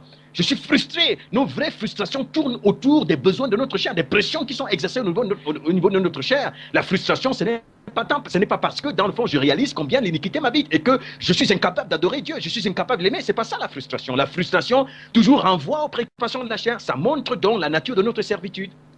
Et c'est ce qu'on on refuse d'avouer. Bon, mais celui qui les avoue, le Seigneur est miséricordieux pour lui venir en aide. Et puis le Christ a très bien dit, hein, quand il parle, ceux qui cherchent ces choses, ceux qui demandent ces choses, quand il dit demander, il vous sera donné, ça n'a rien à voir. Écoute, demandez, il vous sera donné. Cherchez, vous trouverez. Hein? Frappez et l'on vous ouvrira. Et plus loin, il va dire quelque part que, aussi méchant comme vous l'êtes, lorsque vos enfants vous demandent du pain, vous leur donnez. Est-ce que vous leur donnez la pierre? Lorsqu'ils vous demandent du poisson, est-ce que vous leur donnez du serpent? Mais aussi méchant que vous l'êtes, dans votre compréhension de ce qui est bon, vous savez donner de si bonnes choses à vos enfants. À combien plus forte raison le Père donnera-t-il le Saint-Esprit à ceux qui le lui demandent? Donc il situe là la nature, le but de la prière, le but de la demande. On n'approche pas Dieu pour lui demander les choses périssables. Si vous en avez besoin, allez-y les prendre. Maintenant, approchez Dieu pour lui demander ce qu'il veut vous donner, ce que Dieu veut. On demande à Dieu ce qu'il veut nous donner. Ce qu'il veut nous donner, c'est lui-même, c'est son esprit. Parce que le désir du Seigneur, c'est que nous accédions à sa nature, à son identité. Et il n'a pas dit qu'il ne disposera pas les éléments qui sont nécessaires au quotidien pour le corps. Il ne l'a pas dit, puisque le Christ, pendant qu'il priait, il demandait à son Père son règne. Il n'a jamais manqué de faim. Ben, même s'il a manqué de faim, il n'a pas trouvé que c'était quelque chose, parce qu'il vivait de la nourriture de l'esprit. Donc il a eu ce qui était nécessaire au quotidien. Les disciples du Seigneur Jésus, l'apôtre, ils ont eu au quotidien ce qui était nécessaire, mais ce n'était pas l'objet de leur quête. Pour eux, qu'ils en aient ou qu'ils n'en aient pas, ce n'est pas ça qui les intéresse. Ce qui brûle dans leur cœur, c'est que le roi, le règne du roi des rois, du prince de la vie, soit établi sur la terre et que toute créature lui soit soumise. Fabrice, j'ai une question par rapport à un verset biblique, Matthieu chapitre 7, verset 22 à 23. Tu permets, je vais lire pour nous. Où il est dit, plusieurs me diront ce jour-là, Seigneur, Seigneur, n'avons-nous pas prophétisé par ton nom? N'avons-nous pas chassé des démons par ton nom? Et n'avons-nous pas fait beaucoup de miracles par ton nom? Alors je leur dirai ouvertement, je ne vous ai jamais connu, retirez-vous de moi, vous qui commettez l'iniquité. Est-ce que c'est ces gens-là qui sont moitié-moitié dans leur prière, qui sont concernés ici, qui certes ont fait de l'activisme religieux, mais qui avaient le cœur porté vers les choses d'en bas, puisque tu as employé le mot iniquité tantôt? C'est quoi l'iniquité ici qui amène à ce que les gens soient disqualifiés malgré tout ce qu'ils ont fait comme activisme, comme activité religieuse? Oui, il faut comprendre vraiment que quand on parle du péché, on parle d'une loi, la loi du péché et de la mort. C'est vraiment un esprit et qui se déploie, qui a une force, c'est la malice, c'est la ruse. C'est la malice, c'est la ruse. Donc, ce qui fait que, en réalité, notre nature est tellement malicieuse. Je dis malicieuse. Le problème, c'est que nous ignorons la dimension, le niveau de malice qui caractérise l'espèce humaine. Vraiment, c'est ça aussi notre mal, l'ignorance de nous-mêmes, de ce qui nous habite, la dimension de ce qui nous habite. Il faut dire en réalité que lorsque le Christ parle ainsi dans Matthieu, il prophétise sur notre génération. Et c'est cette même prophétie, c'est dans le même esprit de prophétie que l'apôtre Pierre s'exprime lorsqu'il dit que comme il y a eu de faux prophètes, il y aura de même de faux docteurs qui, régnant le mystère du Christ, introduiront des sectes d'égarement. Plusieurs les suivront dans leur dérèglement et la voie de la vérité sera calomniée à cause d'eux. Et c'est aussi dans le même esprit que l'apôtre Paul s'exprime lorsqu'il dit à Timothée, parlant de notre époque, dans 2 Timothée chapitre 3 à partir du verset 1, sache que dans la période finale de l'histoire, c'est ainsi que la version Summer 2000 l'exprime. Sache que dans la période finale de l'histoire, ou sache que dans les derniers jours, dans la version Louis II, sache que dans la période finale de l'histoire, les temps seront difficiles. Car les hommes seront, il décrit la personnalité intérieure, il décrit l'identité de l'humanité. Les hommes seront égoïstes, fanfarons, amis de l'argent, irréligieux, ils parleront de Dieu de manière injurieuse, rebelles à leurs parents, cruels, calomniateurs. Il va citer, il va dire, aimant le plaisir plus que Dieu. Ils ne vivront plus, ils vivront pour la chair. Mais il dit, ils seront attachés aux pratiques extérieures de la religion, mais régneront ce qui en fait la force. Éloigne-toi de cette espèce. Donc, l'apôtre Paul annonce et prophétise sur notre génération pour dire que le monde religieux de notre époque sera caractérisé par des gens dont la personnalité intérieure sera dont l'identité intérieure sera le mal, parce que toute cette personnalité qui décrit, c'est vraiment la marque de la bête, hein. C'est vraiment le mal, parce qu'il sait que la suite de l'histoire va voir l'avènement du règne des ténèbres, les ténèbres qui vont se construire dans les hommes, mais il dit que cette espèce va se réclamer de Jésus, ils vont se réclamer croyants, mais ils n'auront rien à voir avec ce qui en fait la force. Éloigne-toi de cette espèce. C'est de cette espèce dont Jésus parle, il dit plusieurs, puisque cette espèce va dire que, et ces gens vont dire qu'ils attendent que Jésus arrive, mais ils seront surpris quand ils verront que Jésus arrive et qu'ils se découvriront des vierges folles, parce qu'ils seront trouvés dans la nature totalement opposée à lui, puisqu'ils se sont laissés tromper par le méchant, aveuglés par l'enseignement, la doctrine de Satan, s'appuyant sur les Écritures, les trompant qu'ils sont ce qu'ils ne sont pas. Et il dit donc, et puis, effectivement, quelque part encore, la prophétie dit qu'il y aura des faux prophètes. Ils vont produire toutes sortes de miracles pour montrer donc que ce temps-là d'imposture, ce temps de blasphème sera caractérisé par la manifestation des signes miraculeux par lesquels Satan va tromper les gens pour leur donner de croire que vraiment c'est Jésus alors que c'est pas vrai. Et c'est donc ce déploiement. Et puis de la même manière qu'au temps de l'Égypte, hein, lorsque on a vu que les magiciens du pharaon avaient la capacité de changer le bois en serpent avec l'esprit, avec un autre esprit que celui qui s'est exprimé au travers de Moïse. Pour dire donc que Satan, il a la capacité d'investir ceux qui sont de lui du pouvoir de manipuler les lois de la nature pour produire un certain nombre de signes miraculeux. Mais ce qui révèle qu'il n'est qu'une créature, il n'a pas le pouvoir de changer à l'image de Dieu. C'est pour ça que, effectivement, comme l'apôtre Paul l'a dit à Timothée, ces gens-là vont se réclamer de Jésus, ils vont se réclamer de Dieu, ils vont se réclamer croyants. Oui, on va voir quelques signes se produire, ils vont parler en langue, ils vont dire qu'ils guérissent, ils chassent des démons, mais c'est qui m'a révélé qu'ils n'ont rien à voir avec Jésus, ce que leur nature intérieure n'a rien à voir avec le Christ. Personne ne ressemblera à Jésus parmi eux. Hein? Et c'est de cette espèce dont Jésus dit, donc les gens, à la fin, donc les gens viendront à moi pour dire, Seigneur, mais n'est-ce pas prophétiser en ton nom? Dans prophétiser, il faut voir la prophétie telle qu'elle est exercée aujourd'hui, il faut voir aussi évangéliser telle que les gens disent, je m'en vais évangéliser pour le Seigneur. N'ai-je pas prophétisé en ton nom? C'est-à-dire, n'ai-je pas parlé de toi en ton nom? Hein? N'ai-je pas guéri les malades en ton nom? N'ai-je pas produit beaucoup de chasser les démons en ton nom, fait des miracles en ton nom? Il dit, éloignez-vous. Je leur dirai ouvertement, éloignez-vous de moi. Je ne vous ai jamais connu, vous qui commettez l'iniquité, c'est-à-dire vous qui êtes demeurés dans votre état, parce que je ne me souviens pas vous avoir changé. Vous et moi, on ne s'est jamais rencontrés. Donc, c'est exactement ce qui est en train de se passer. C'est cette prophétie qui s'accomplit au milieu de notre génération. C'est pour ça vraiment que c'est le moment que le Seigneur aide, que les uns et les autres, c'est d'où d'ailleurs le but de cette démarche, hein, pour clarifier les voies de la vérité, et qu'à partir de cette clarification, les uns et les autres, chacun de nous puisse se découvrir et prendre très tôt conscience de son imposture, de son blasphème, de sa misère, de son état profond, et commencer donc à partir de ça, du constat de sa pauvreté spirituelle, à dire au Seigneur, viens-moi au secours. Donc l'iniquité, c'est le fait d'avoir pas, de ne s'être pas laissé changer, transformé par le Seigneur, c'est ça? Oui, mais l'iniquité, être gouverné par l'iniquité, parce que l'iniquité étant un esprit, c'est être dominé par Satan, être habité de lui. Et l'iniquité, gouverné par l'iniquité, se traduit de quelle manière? Nous réalisons combien est-ce que nous sommes dépendants des éléments de la création. Nous sommes dépendants des besoins de la chair. Même si nous ne le voulons pas, nous réalisons combien est-ce que les préoccupations charnelles nous imposent des pressions, nous dictent leur loi, nous dictent leur désir, et donc nous marchons dans le sens des désirs de la chair. Toute notre activité quotidienne n'est tournée n'a pour but que de satisfaire aux préoccupations de la chair. Hein. Manger, boire, se vêtir, se soigner, se donner un nom, se faire une image, se faire soigner son apparence pour se faire apprécier des gens, et ainsi de suite. Donc c'est ça. Donc ça montre donc qu'on est gouverné par l'iniquité, ce qui fait donc que le culte, notre vie, la dévotion de notre vie, c'est-à-dire notre activité quotidienne n'a pas pour but d'invoquer Dieu. Notre culte n'est pas orienté vers Dieu, mais notre culte, donc notre dévotion au quotidien est orientée vers autre chose que Dieu. C'est ça l'iniquité. l'iniquité, la loi du péché et de la mort. Donc, et ça se révèle aussi par sa personnalité, les convoitises, les calomnies, les médisances, les pensées impures, les mauvais désirs, et tout ce que nous pouvons, la méchanceté, la haine, les jalousies, les colères, c'est ça l'image, la personnalité, la nature même de l'iniquité.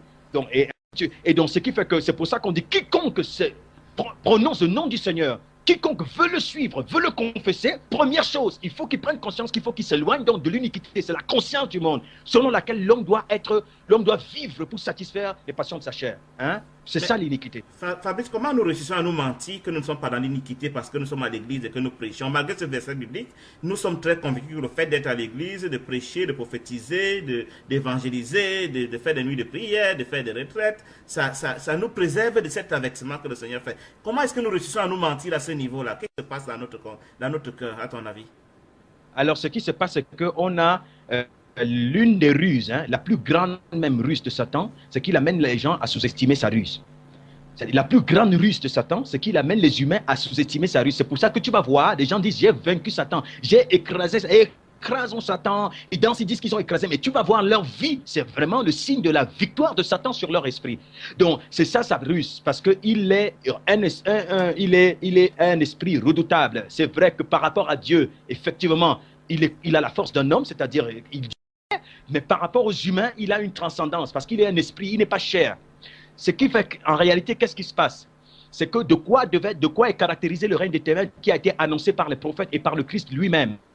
Le règne des ténèbres qui allait venir après celui de l'Église. L'Église glorieuse telle qu'elle est révélée dans les Écritures. C'est que Satan, pour tromper les humains, il allait imiter des images qui avaient existé au temps de l'Église véritable. Il allait les reproduire, mais avec un autre fond. Ça veut dire quoi? Il allait donner, parce que l'Église, quand on dit nous allons à l'Église, le mot Église, l'Église n'est pas une entreprise humaine. L'Église n'est pas un bâtiment. L'Église n'est pas un regroupement. L'Église, c'est un ouvrage divin. Jésus dit à Pierre, tu es Pierre, sur ce roc, je bâtirai mon Église. C'est pour ça que Pierre, Jean, Jacques, Paul, avant qu'ils ne soient changés, ils n'étaient pas l'Église. Parce que l'Église est l'expression vivante de Dieu au travers des humains. L'Église, c'est l'ensemble des hommes et des femmes qui accèdent à l'humanité de Yeshua. C'est ça l'Église. Et quand on voit, l'Église est le gouvernement divin, c'est-à-dire Dieu vient se faire chair sur la terre et il établit son autorité.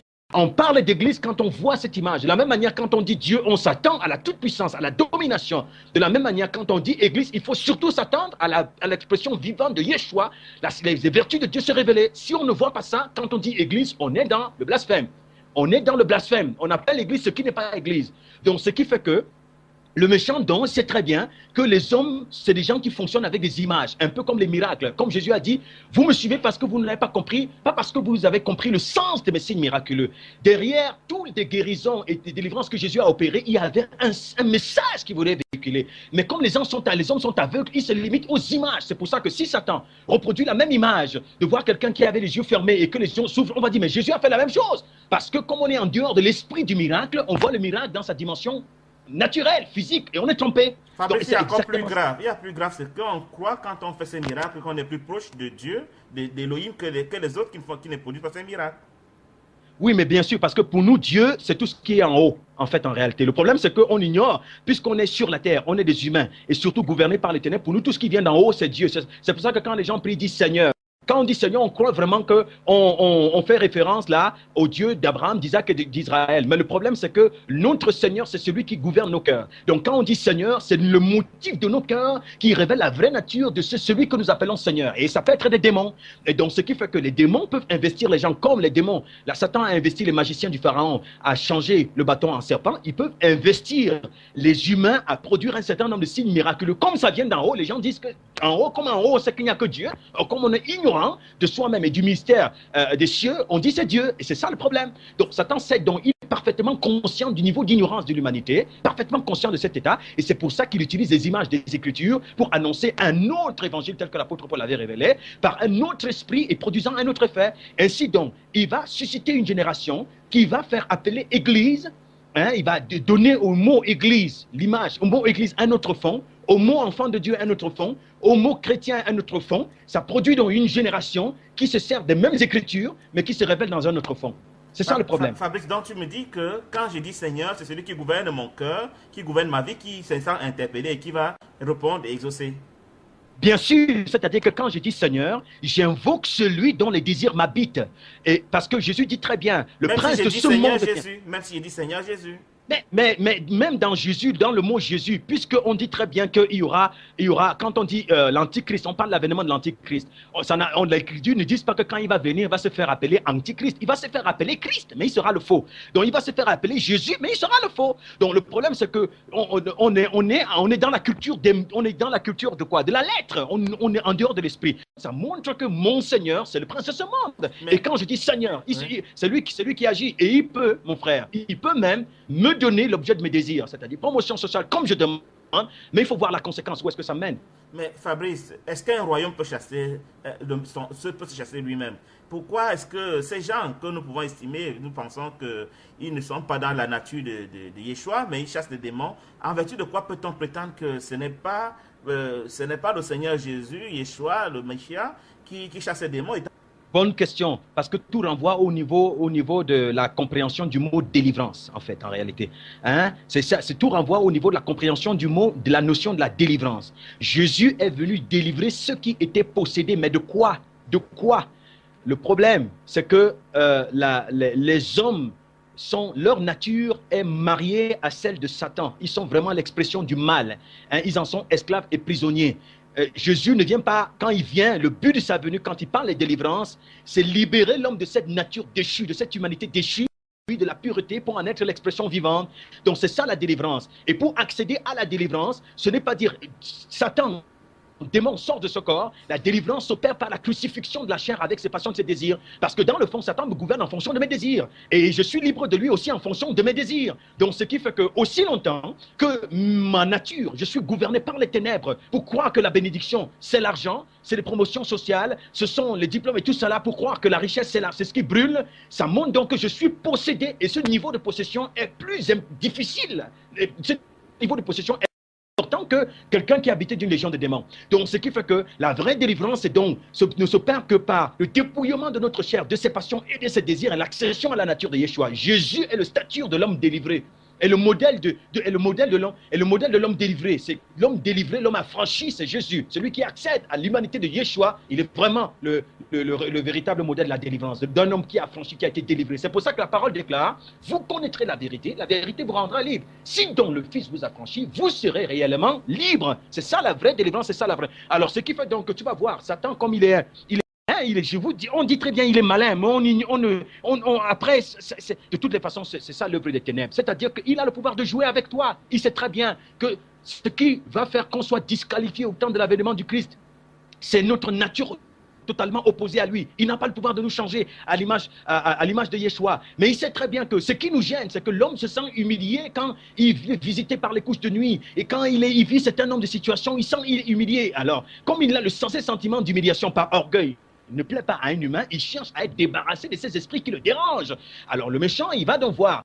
Le motif, ce qui amène ces gens à aspirer à la délivrance, c'est pas tant qu'ils réalisent, ils prennent conscience que leurs désirs, leur nature, leur cœur sont corrompus et que leur nature est corrompue, mais c'est qu'en fait, dans leur course vers le monde, vers la réalisation d'eux-mêmes, ils vivent des humiliations dont ils aimeraient être débarrassés. Ils vont donc vers des maîtres délivreurs, comme les gens vont vers les marabouts, pour dire, esprit sort. Est-ce que tu sais que quand les gens vont vers les marabouts qui vivent des cas de manipulation spirituelle, est-ce que tu sais que quand ils sortent de là, ils connaissent ils sont soulagés? Ça arrive, mais tu vas demander alors comment ça se fait? Non, le problème c'est que c'est un jeu, c'était vraiment un jeu. Satan donne l'impression à l'humain qu'il est délivré, mais il sait qu'il est asservi. C'est pour ça que tu vas voir que la condition de ces gens plus tard est pire que celle pour laquelle ils disent avoir été affranchis. En quoi, Fabrice, les guérisons opérées par le Seigneur Yeshua dans la Bible sont différentes de ces guérisons? Fondamentalement parce que à l'œil nu, on ne voit pas une grande différence. Les gens guérissaient des maladies, les handicapés se relevaient. En quoi c'est différent fondamentalement? C'est vrai que tu me diras que c'est dans le spirituel, mais l'homme naturel, comment il va remarquer qu'il y a une différence entre le miracle opéré par Yeshua dans la Bible et les miracles que des prédicateurs aujourd'hui opèrent? En quoi c'est différent? Bonne question. Et c'est là que tu vas te souvenir quand Jean-Baptiste va envoyer des gens vers le Christ pour demander si c'est vraiment lui qui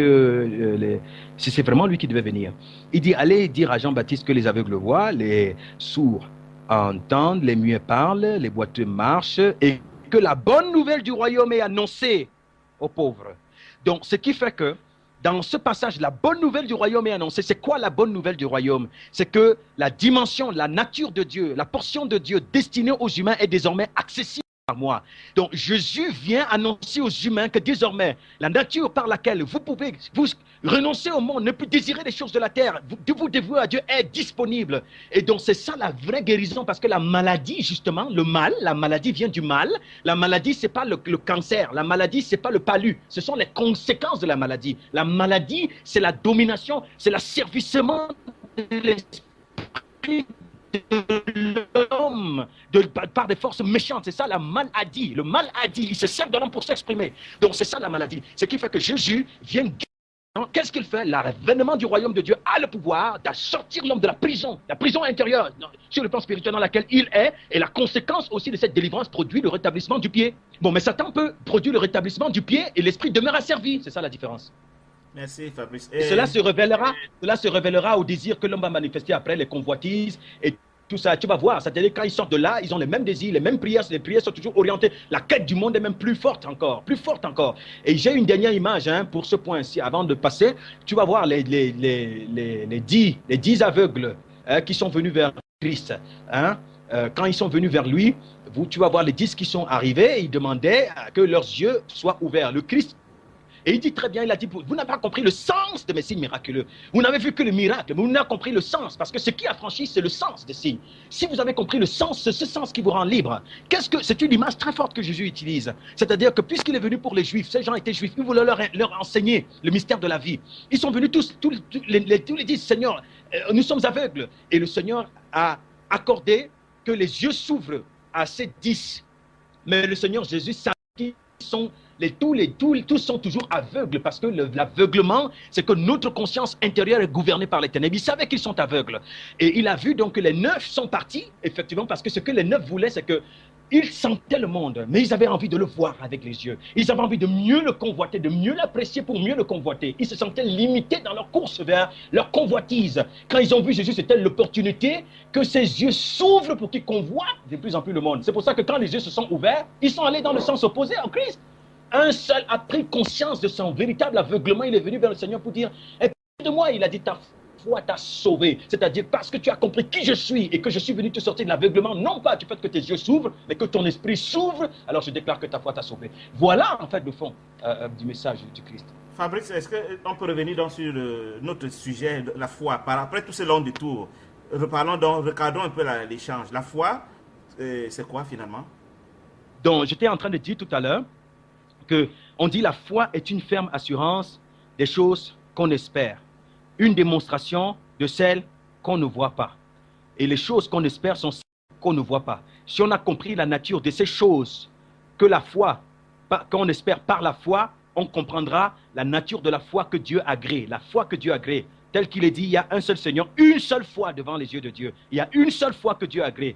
Alors on comprend, et on est parti dans 1 Corinthiens chapitre 2, où nous avons lu quelque part, où il dit que ces choses qu'on espère par la foi, ce sont les choses que l'œil n'a point vues. Ça disqualifie les éléments visibles à partir des yeux de la chair, que l'oreille n'a point entendu, qui ne sont point parvenus au cœur de l'homme. On a pris une version qui dit que l'esprit humain n'a jamais soupçonné, mais que Dieu a réservé pour ceux qu'il aime. Et Dieu révèle cela par l'esprit, parce que l'esprit sonde tout, même les profondeurs de Dieu. Dans Colossiens chapitre 3, verset 1, il est dit, si donc vous êtes ressuscités avec Christ, cherchez les choses d'en haut, où Christ est assis à la droite de Dieu. Affectionnez-vous aux choses d'en haut et non à celles qui sont sur la terre. Ça montre donc que les choses dont il est question, la foi est une ferme assurance, des choses qu'on espère sont les choses de l'esprit, les choses d'en haut et non celles qui sont sur la terre. On fait donc la différence entre les choses d'en haut et celles qui sont sur la terre. Donc ce qui fait que la foi dont il est question ici, la seule que Dieu a créée, sans laquelle il est impossible de lui être agréable, c'est celle qui permet à l'homme de fixer son espérance, non pas sur les choses d'en bas, dont la foi ne concerne pas les choses d'en bas. La foi de Jésus en tout cas, la foi que Dieu a créée en tout cas, la foi de ses disciples en tout cas. La foi ne concerne pas les choses d'en bas, mais la foi concerne les choses d'en haut, parce que le but de la foi, c'est que par la foi, on les perçoit, et ces choses, par celui qui les perçoit, doivent se révéler afin que le royaume de Dieu commence à intéresser les humains, et qu'ils se détournent de la course à faire la folie pour désirer le royaume de gloire. Donc, c'est ça le but de la foi. Et donc, ce qui fait que la relation entre la foi et la grâce, la relation donc, entre la foi et la grâce, c'est que celui donc qui perçoit ces choses, qui désire y entrer, Dieu lui accorde, à cause du fait que Jésus a versé son sang, par le déploiement de son esprit, d'y entrer. Et puis je vais réaliser ceci.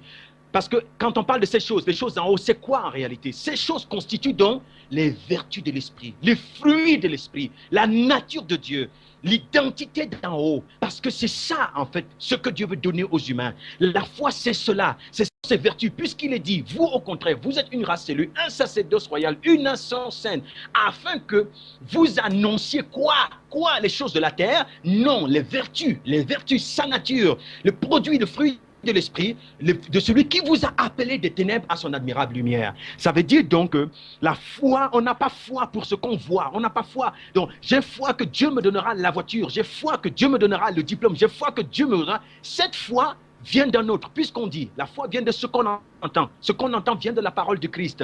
Or, comme il y a un seul Seigneur et une seule foi, la foi qui est annoncée dans le monde aujourd'hui, qui fait donc que les gens croient, ils croient que Dieu peut leur donner, non pas lui, mais les éléments du monde, c'est une foi qui a été annoncée, que les gens ont entendu, et ce que les gens ont entendu vient d'un autre Christ, donc de l'antichrist, qui est le fondement du système religieux du monde actuel.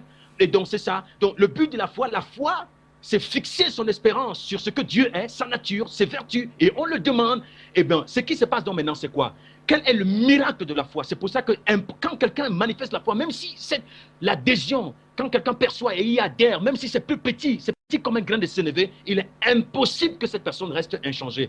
Pourquoi? L'apôtre Paul dit dans 2 Corinthiens chapitre 3 verset 18, nous tous donc qui le visage découvert, contemplons comme dans un miroir la gloire du Seigneur, les choses d'en haut, nous sommes transformés à la même image, de gloire en gloire, à la même image par le Seigneur, l'Esprit. Il est impossible d'apprécier, de contempler les choses d'en haut, d'y adhérer sans qu'on ne soit transformé. Pourquoi? Parce que ces choses d'en haut, dont il est dit, je vais lire encore un dernier passage, mon frère, avant de conclure sur ce point.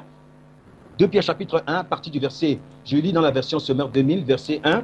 Simon Pierre, serviteur et apôtre de Jésus-Christ, salue ceux qui ont reçu le même privilège que nous, la foi d'un même prix que le nôtre, d'une même nature que la nôtre. Ceux qui ont reçu, il s'adresse là aux gens qui ont reçu la foi d'une même nature que leur foi, d'un même prix, d'une même nature que la foi, qui est donc un privilège. Ils la doivent à Jésus-Christ notre Dieu et à Jésus-Christ, ils la doivent à Jésus-Christ notre Dieu et notre Sauveur. Il est juste. Verset 2. Que la grâce et la paix vous soient données en abondance par la connaissance de Dieu et de Jésus notre Seigneur. Verset 3. Par sa puissance, en effet, Dieu nous a donné tout ce qu'il faut pour vivre dans l'attachement au Seigneur. Dieu nous a donné tout ce qu'il faut pour vivre dans l'attachement au Seigneur en nous faisant connaître celui qui nous a appelés par la manifestation de sa propre gloire et l'intervention de sa force. Verset 4. Ainsi, nous bénéficions des dons infiniment précieux que Dieu nous avait promis. Il a voulu par ces dons vous conforme à ce que Dieu est, vous qui avez fui la corruption, que les mauvais désirs font régner dans ce monde. Il a voulu par ces dons, par ces choses. Le but de ces choses, ce sont celles qui, lorsqu'elles sont données aux humains, lorsqu'elles sont données à l'homme, ont pour but de le rendre conforme à ce que Dieu est, afin que cet homme devienne son expression. Donc ces choses se résument en une seule réalité, la nature de Dieu, son identité, sa personnalité, révélée dans les vertus de l'esprit, les fruits de l'esprit. C'est ça ces choses. Donc la foi est une ferme assurance de la nature de Dieu et une démonstration de la nature de Dieu au milieu des humains. C'est ça la foi. Et puis la foi renvoie donc à la prière. Par la foi, je perçois cette gloire-là, la gloire de Dieu qui n'est pas séparée de lui-même. Je lui demande de me rendre comme il est, puisque je l'aperçois, il a le pouvoir. Lui, il va me changer à son image. Et donc, quand le produit de la foi, les œuvres de la foi, c'est la manifestation des fruits de l'esprit. Quand on parle des œuvres de la foi, la manifestation de la personnalité de Dieu. Donc, tu comprends donc que la foi que Dieu agrée, et la foi que Dieu agrée est celle qui appelle son règne, qui est celle qui demande que lui, il vienne consumer l'humanité, consumer l'homme dans ce qu'il est, qu'il disparaisse dans ses désirs, dans ses passions, et que l'homme, Dieu vienne s'établir en lui pour se révéler. Et la conséquence de la révélation de Dieu, c'est la résurrection massive des peuples. Donc on n'a pas la foi pour les choses matérielles, on n'a pas la foi pour la satisfaction des besoins du corps. La foi a été donnée aux humains pour qu'ils fixent leur regard sur les choses non qui meurent, mais sur celles qui demeurent, afin que celles qui demeurent viennent les habiter pour faire d'eux des êtres indestructibles. incorruptible qui entre dans la dimension éternelle, dans la dimension infinie. Et c'est pourquoi ces gens ne meurent pas. C'est ça le but de la foi. Pour boucler la boucle, nous allons parler du salut une fois de plus par rapport à la foi et par rapport à la grâce. Très bien. Bon, maintenant, puisque le salut, ce sont ces choses en réalité, manifestées par Yeshua, en fait. Ce sont ces choses, ces dons infiniment précieux par lesquels Dieu veut changer, Dieu veut que l'on participe à sa nature divine. Hein? Ça s'est manifesté au travers de Yeshua. Jésus est l'expression du salut, est la manifestation vivante de ces choses. C'est pour ça que quand il se révèle, il dit que ce que tu m'as donné, ils m'ont connu, ils ont su que je suis le Messie, celui qui vient leur montrer ce qu'ils doivent devenir. Et ils fixent leur regard sur moi pour désirer et redevenir comme je suis. Et si vous désirez devenir comme vous changera. Donc le salut est donc la vie de Jésus, l'expression vivante de ces choses dont il est question. Maintenant, celui qui a la foi, dont l'esprit est ouvert dans le royaume de Dieu pour contempler ces choses glorieuses que les anges eux-mêmes contemplent, hein, et exaltent, celui qui a les yeux ouverts et qui adhère pour dire Seigneur, je découvre mon nature pécheresse, je découvre mon iniquité, je découvre mon abomination, mais aie pitié de moi, rends-moi comme tu es. Celui qui fixe ainsi manifeste ainsi son adhésion, Dieu déploie son esprit pour qu'il soit changé. Ça, c'est la grâce de Dieu. Donc, la foi qui est dans l'adhésion à ces choses que je perçois, fait donc que Dieu me donne sa grâce. Il envoie son esprit accomplir l'œuvre de la résurrection en moi, une œuvre que lui seul a le pouvoir d'accomplir. C'est pour ça qu'au finish, puisque les matériaux à partir desquels Dieu bâtit le disciple, ce sont ces choses-là, ce sont ces choses, ce sont les fruits de l'esprit, les matériaux à partir desquels Dieu bâtit le disciple, ce sont ces choses qu'il voit par la foi, il devient l'expression de ces choses-là. Donc, ce qui fait que chacun devient vraiment l'expression de la vraie nature de sa foi. Hein? C'est ça, le produit de la foi, le visage de la foi, c'est Dieu fait chair qui se révèle, c'est le Christ manifesté, le Christ qui se révèle dans sa personnalité, sa vraie identité. Quand j'ai aspiré donc à entrer dans la nature divine par la foi et que le Seigneur me donne la grâce d'y accéder parce que par son sacrifice, je n'ai plus rien à faire.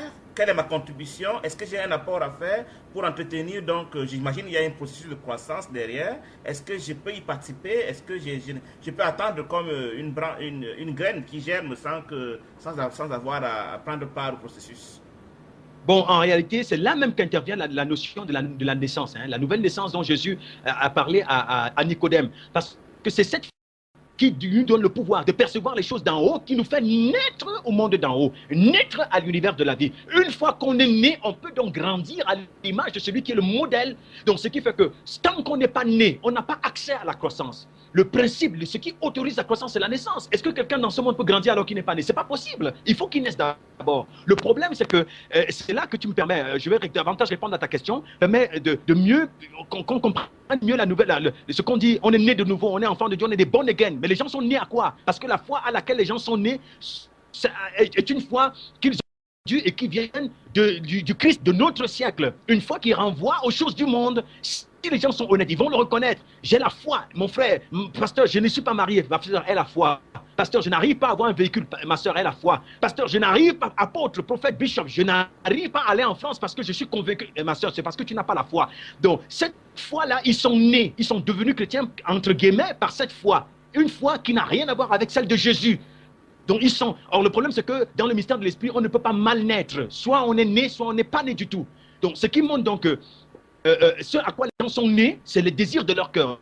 Vers quoi la foi leur oriente? Si la foi oriente vers les choses du monde, ça veut dire qu'ils ne sont nés qu'aux choses du monde. Ils sont en train de croître à l'image de l'esprit qui est dans le monde. C'est pour ça qu'au finish, tu vas voir que le Christ, parce que par la foi, c'est le Christ qui se forme dans celui qui a la foi. Tu vas voir que c'est le Christ de ce monde, dont l'antichrist qui est en train de se former dans sa nature, dans ceux qui se réclament de lui, de Jésus. Tu vas voir que c'est la nature qui se développe, leur identité intérieure se développe de plus en plus dans les attributs du mal, convoitise, calomnie. Regarde les communautés religieuses, de quoi c'est constitué. Ça fait peur, frère, ça fait peur. Regarde de quoi c'est fait à l'intérieur. Regarde le mouchardage, calomnie, médisance, cupidité, convoitise du monde et toutes sortes. On n'a rien à voir. Ça, c'est le produit de la foi. Donc, ce qui fait donc que c'est parce que les gens, ils disent qu'ils sont nés, ils ne sont pas nés. Parce que celui qui est né de nouveau, la nouvelle naissance, le visage de la nouvelle naissance, c'est Dieu, c'est Jésus qui se révèle. Alors, c'est ça, le problème, c'est que celui qui croit, par exemple, comme les gens disent qu'ils ont la foi, quelqu'un te dit, j'ai la foi. Moi, j'ai la ferme conviction que je suis convaincu que si j'accède aux États-Unis, je m'accomplis là-bas. C'est ça que Dieu veut pour moi. J'ai la foi que je vais avoir le visa pour aller aux États-Unis. Tu vas voir, à partir du moment où il fixe son espérance sur ce visa des États-Unis, tout ce qu'il va faire, 24 ans sur 24, même l'argent qu'il va avoir, il va investir pour cette espérance-là. Donc, tu vas voir, il ne va pas dire je crois et rester. Parce que celui qui croit et dit je fais, il ne fait rien. Ça montre qu'il n'y adhère pas vraiment. Mais celui qui a adhéré vraiment, tout son quotidien est une dévotion pour ça à quoi il a cru. Donc, tu vas voir donc que quand il va travailler, il a la capacité de se priver de repas pour mettre l'argent de côté pour le visa. Tu vas voir qu'il commence à vivre vraiment ce qu'il a contemplé, il a apprécié. Il commence à C'est ça, en fait. Toute son activité appelle à la manifestation ce qu'il convoite par sa dimension intérieure. De la même manière, celui qui a cru, qui a perçu les choses d'en haut, son mode de vie va montrer que désormais, il s'est détourné de toute ambition, toute aspiration, tout désir de se réaliser par rapport au monde. Désormais, son seul désir, c'est que cette dimension qu'il perçoit se réalise en lui. Et toute son activité va le révéler. Et donc, puisque c'est de manière naturelle, il va se comporter ainsi, c'est ça même la prière, c'est ça même la dévotion, mais Dieu est juste, il se révèle à ceux qui le cherchent. Et c'est pour ça que Dieu, il dit que la parole déclare que sans la foi, il est impossible de lui être agréable. Pourquoi? Parce que la foi dont il est question, la foi qui est une ferme assurance des choses d'en haut, hein, c'est pas par elle, Dieu doit être vu et manifesté dans le monde. Et la conséquence de la manifestation de Dieu, c'est que Satan ne peut plus retenir ce qui appartient au Seigneur. Alors celui qui a la foi, donc cette foi-là ne désire qu'une seule chose, que Dieu vienne consumer le mal en lui, habiter son corps, puisque cela est juste, se servir de lui pour se révéler dans le monde et libérer les autres. C'est pour ça que celui qui a cette foi, Dieu va le mener. Maintenant, celui qui n'a pas cette foi et qui a la foi donc établie par l'autre Jésus, qui n'est tourné que vers les plaisirs de la chair, celui-là n'est pas agréable à Dieu. Pourquoi? Parce que dans sa dévotion, ce qu'il recherche, ce n'est pas que Dieu soit révélé aux humains, libérer les hommes, c'est que les désirs, les passions de sa chair soient réalisées pour son plaisir, pour sa satisfaction personnelle. Et celui-là n'est pas agréable à Dieu. Parce qu'il est égoïste.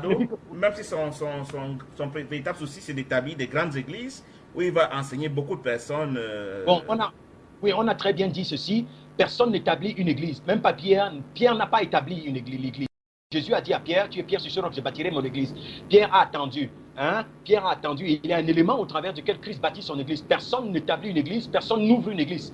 C'est-à-dire que même sur le plan de la construction de la phrase, grammaticalement, ça ne se dit pas. Si on comprend les choses dans l'esprit, je dis dans l'univers de l'esprit, on n'établit pas l'église. Si on a compris que l'église est un ouvrage divin, Dieu construit, façonne des hommes à son image, et ce sont ces hommes qui accèdent à la nature de Yeshua, qui se révèlent comme étant son église. Donc l'église n'est pas une entreprise humaine. Personne ne peut faire ça. Seul Dieu a le pouvoir de le faire. Si quelqu'un désire devenir un instrument, entrer dans l'église, il doit aspirer à l'effacement de lui-même, au renoncement à lui-même, à ce que Dieu le dépouille de ce qu'il est et que Dieu se construise en lui. Donc ce qui fait que Dieu n'a jamais demandé à quelqu'un, quand les gens se disent, je dormais, je me suis levé et Dieu m'a dit, ouvre ton église. Je m'ai mis à cœur d'ouvrir mon église. Ça c'est clair que ça montre clairement que ça n'a rien. De toutes les façons, ce n'est pas l'esprit de Dieu, c'est un autre esprit. Parce qu'on n'ouvre pas l'église. L'église n'est pas un bâtiment, l'église n'est pas une entreprise qu'on ouvre. L'église est la révélation de Dieu est l'architecte. Il construit, il bâtit, il façonne. Au temps marqué par lui, il révèle. Je vais poser la question autrement, Fabrice. Quand je sors pour aller évangéliser et gagner des âmes, et que des hommes croient au message que leur annonce, et qu'ils sont nombreux, et que je les rassemble, et que ça devienne un bâtiment où on adore un Jésus, ou on ne sait pas moi lequel, n'est-ce pas sage de chercher les intérêts de Dieu dans notre activité religieuse? Bon, il faut comprendre très bien que c'est pour ça que ceux qui ouvrent ces choses, ils disent, Dieu m'a mis, j'ouvre mon église. Bon, l'église, dans la Bible, est l'épouse de Jésus. Personne ne peut se l'approprier. L'église véritable, révélée dans les Écritures, est l'épouse de Jésus. Personne ne peut se l'approprier. C'est lui qui l'a construit, c'est lui qui la révèle, c'est lui qui la protège. Donc, ce qui fait que ces gens, quand ils viennent dire, j'ai ouvert mon église, il est clair donc que ces corps-là n'appartiennent pas au Christ de la Bible, c'est leur corps. Et ils sont dans le Christ, ils sont la tête de ce corps, ils sont le Christ de ce corps, ils sont le Seigneur. Toutefois, pas eux, mais l'esprit qu'ils servent est le Christ de ce corps. Et donc, ils vont établir leur communauté, et le Jésus de cette communauté, ce sont eux, ou alors l'esprit qu'ils servent. Et on va dire donc, Jean, tu as donné ta vie à Jésus, c'est-à-dire à l'esprit du milieu, et puis va donc évangéliser. Amener des brebis, des fidèles dans le corps, dans l'église, dans la communauté en question. Alors ces gens, par ignorance, ils disent quand ils vont évangéliser, dans le fond, qu'est-ce qu'ils vont faire? Ils vont faire valoir la doctrine qu'ils ont reçue de ces gens-là, de ces apôtres. Ils vont faire valoir le vin souillé qu'ils ont bu de ces gens. Ils ne parlent pas de leur propre chair. Ils ne peuvent pas dire, ils disent que ce qu'ils ont reçu. Et ils pensent qu'en le faisant, ils donnent gloire au Seigneur. Donc dans le fond, c'est quoi? Eux-mêmes, dans cette communauté, qu'on appelle communauté de Jésus, je ne sais pas, toute leur convoitise, leur foi n'est pas de la même nature. Ils sont pas nés, ils sont nés d'une foi qui est celle du Christ de ce siècle. Toute leur prière n'est orientée que vers les choses de ce monde. Et quand ils vont évangéliser les gens, c'est qu'ils vont davantage, c'est comme vraiment une entreprise. Hein. Écoute-moi, c'est le même esprit, c'est l'esprit du monde. On appelle ça l'esprit du monde. C'est le même esprit que fonctionne dans les entreprises commerciales. On envoie des agents commerciaux aller recruter pour le bien, pour la productivité de l'entreprise. Donc, dans le fond, c'est que l'entreprise va prospérer. Il y a de la concurrence. C'est pour ça que tu vas voir des entreprises qui opèrent dans le même secteur, le secteur de la téléphonie, qui sont en concurrence. Ils envoient des différents agents commerciaux aller donc pour vendre leurs produits et faire adhérer, à susciter une adhésion massive à leurs produits, donc à leur entreprise. C'est la même chose. Milieu religieux, c'est-à-dire on se réclame, c'est le secteur de la religion, comme le secteur de la téléphonie mobile, c'est le secteur de la religion où les gens se lèvent, établissent leur structure, leur entreprise, leur business, et donc convertissent les gens à leur image, à leur esprit, et les envoient à partir. On trompe les gens parce qu'on prend ces éléments des Écritures, ils vont dire qu'ils vont évangéliser, ils sont prisonniers, aveugles eux-mêmes. Comment peuvent-ils libérer les gens alors qu'ils sont eux-mêmes aveugles? Alors ce qui fait donc qu'on va appeler les adeptes à venir se regrouper dans l'église qui appartient à ce monsieur, mon église, son église, pas celle du Christ, du véritable. Et donc, voilà la conséquence, c'est que Jésus, Christ, le Christ annoncé dans ces milieux-là, qui est dans celui du monde, il se révèle dans la nature de ces gens, il se construit progressivement au finish. Un peu comme on dit, c'est le Christ qui suscite la foi et qui l'amène à la perfection. Le véritable Christ suscite l'adhésion aux choses d'en haut et change ceux qui adhèrent ainsi à ressembler à ces choses d'en haut. Le Christ du monde suscite l'adhésion aux choses d'en bas et change les gens qui y adhèrent à l'image des choses d'en bas. Ils deviennent de plus en plus fragiles, destructibles, ressemblent à ce Jésus de ce monde. Regarde, on est pratiquement vers la perfection du système religieux. À quoi les réclament de Jésus ressemblent-ils? Voilà Fabrice, je crois qu'on a fait le tour du sujet sur la foi, mais peut-être tu as une question que je n'ai pas posée, que tu aimerais bien aborder. Je te donne l'opportunité de l'aborder avant qu'on ne conclue. Et moi, j'ai été très édifié. J'espère que d'autres personnes qui vont nous écouter, parce que j'ai enregistré, comme tu peux t'en douter, notre échange, seront aussi édifiés. Est-ce que tu as une conclusion à notre échange aujourd'hui qui pour moi était très édifiant? Oui, je vais lire un passage de Hébreu par rapport à la foi. Et nous allons réaliser combien est-ce que la foi dont les saints ont manifesté est de nature totalement opposée à la foi manifestée par la masse aujourd'hui qui se réclame de Jésus. On a le grésillement qui est encore un peu monté. Il faut peut-être toucher la prise. Le oui, souffle. Donc, ok, c'est bon? C'est mieux, c'est nettement mieux, c'est bon. Voilà, donc, Hébreu chapitre, je vais lire rapidement dans Hébreu chapitre 11 toujours, à partir du verset 27. À partir du verset 27, on dit par la foi, on parle de Moïse, hein, il a quitté l'Égypte sans craindre la fureur du roi et il est resté ferme, un homme qui voit le Dieu invisible. Bon, je vais lire à partir du verset 24, autant pour moi. Par la foi, Moïse, devenu adulte, a refusé d'être reconnu comme le fils de la fille du Pharaon. Il a choisi de prendre part aux souffrances du peuple de Dieu plutôt que de jouir momentanément d'une vie dans le péché. 26. Car estimait-il subir l'humiliation que le Christ devait connaître, constituait une richesse bien supérieure au trésor de l'Égypte. Il avait en effet les yeux fixés sur la récompense à venir. Par la foi, il a quitté l'Égypte sans craindre la fureur du roi et il est resté ferme, un homme qui voit le Dieu invisible. Moïse, quand il était en Égypte, il était socialement élevé. Et il était destiné à accéder au sommet de l'élévation sociale. Quand Moïse se retrouve dans cette situation, puisque l'Égypte, dans sa conscience, c'est vraiment le péché, vivre ainsi, c'est le péché, parce qu'il n'a pas été donné aux hommes sur la terre de fouler la terre pour chercher à se faire un nom, se réaliser au mépris de l'autorité de celui à qui la terre appartient, mon Dieu. Oh Seigneur, aie miséricorde de nous. Moïse donc comprend que la conscience égyptienne qui pousse les hommes à chercher à vivre, utilisant le souffle de Yahvé, qu'il peut enlever en une seule seconde pour chercher à satisfaire leurs besoins charnels au mépris de son autorité, ça s'appelle le péché. Donc Moïse, quand il prend conscience, son esprit s'ouvre, il contemple, il apprécie l'héritage auquel Dieu destine lui et le peuple d'Israël et au travers de toutes les nations de la terre, c'est-à-dire les choses d'en haut. Moïse a renoncé à l'identité du monde par laquelle il brillait, au statut social qu'il avait. Il a renoncé. Donc la foi de Moïse l'amène à renier les choses d'en bas, à renier les visas, à renier tout cela pour aller dans le désert, accepter l'humiliation du Christ, qui est le dépouillement de l'être, qui est accepter de mourir à soi-même. Il a accepté parce que qu'est-ce qu'il voyait? Le Dieu invisible.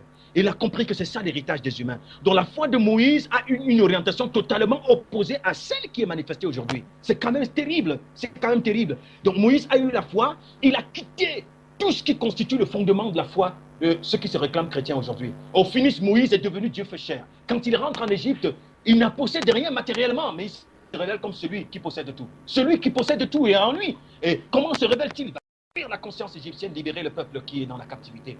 Voilà le but de la foi.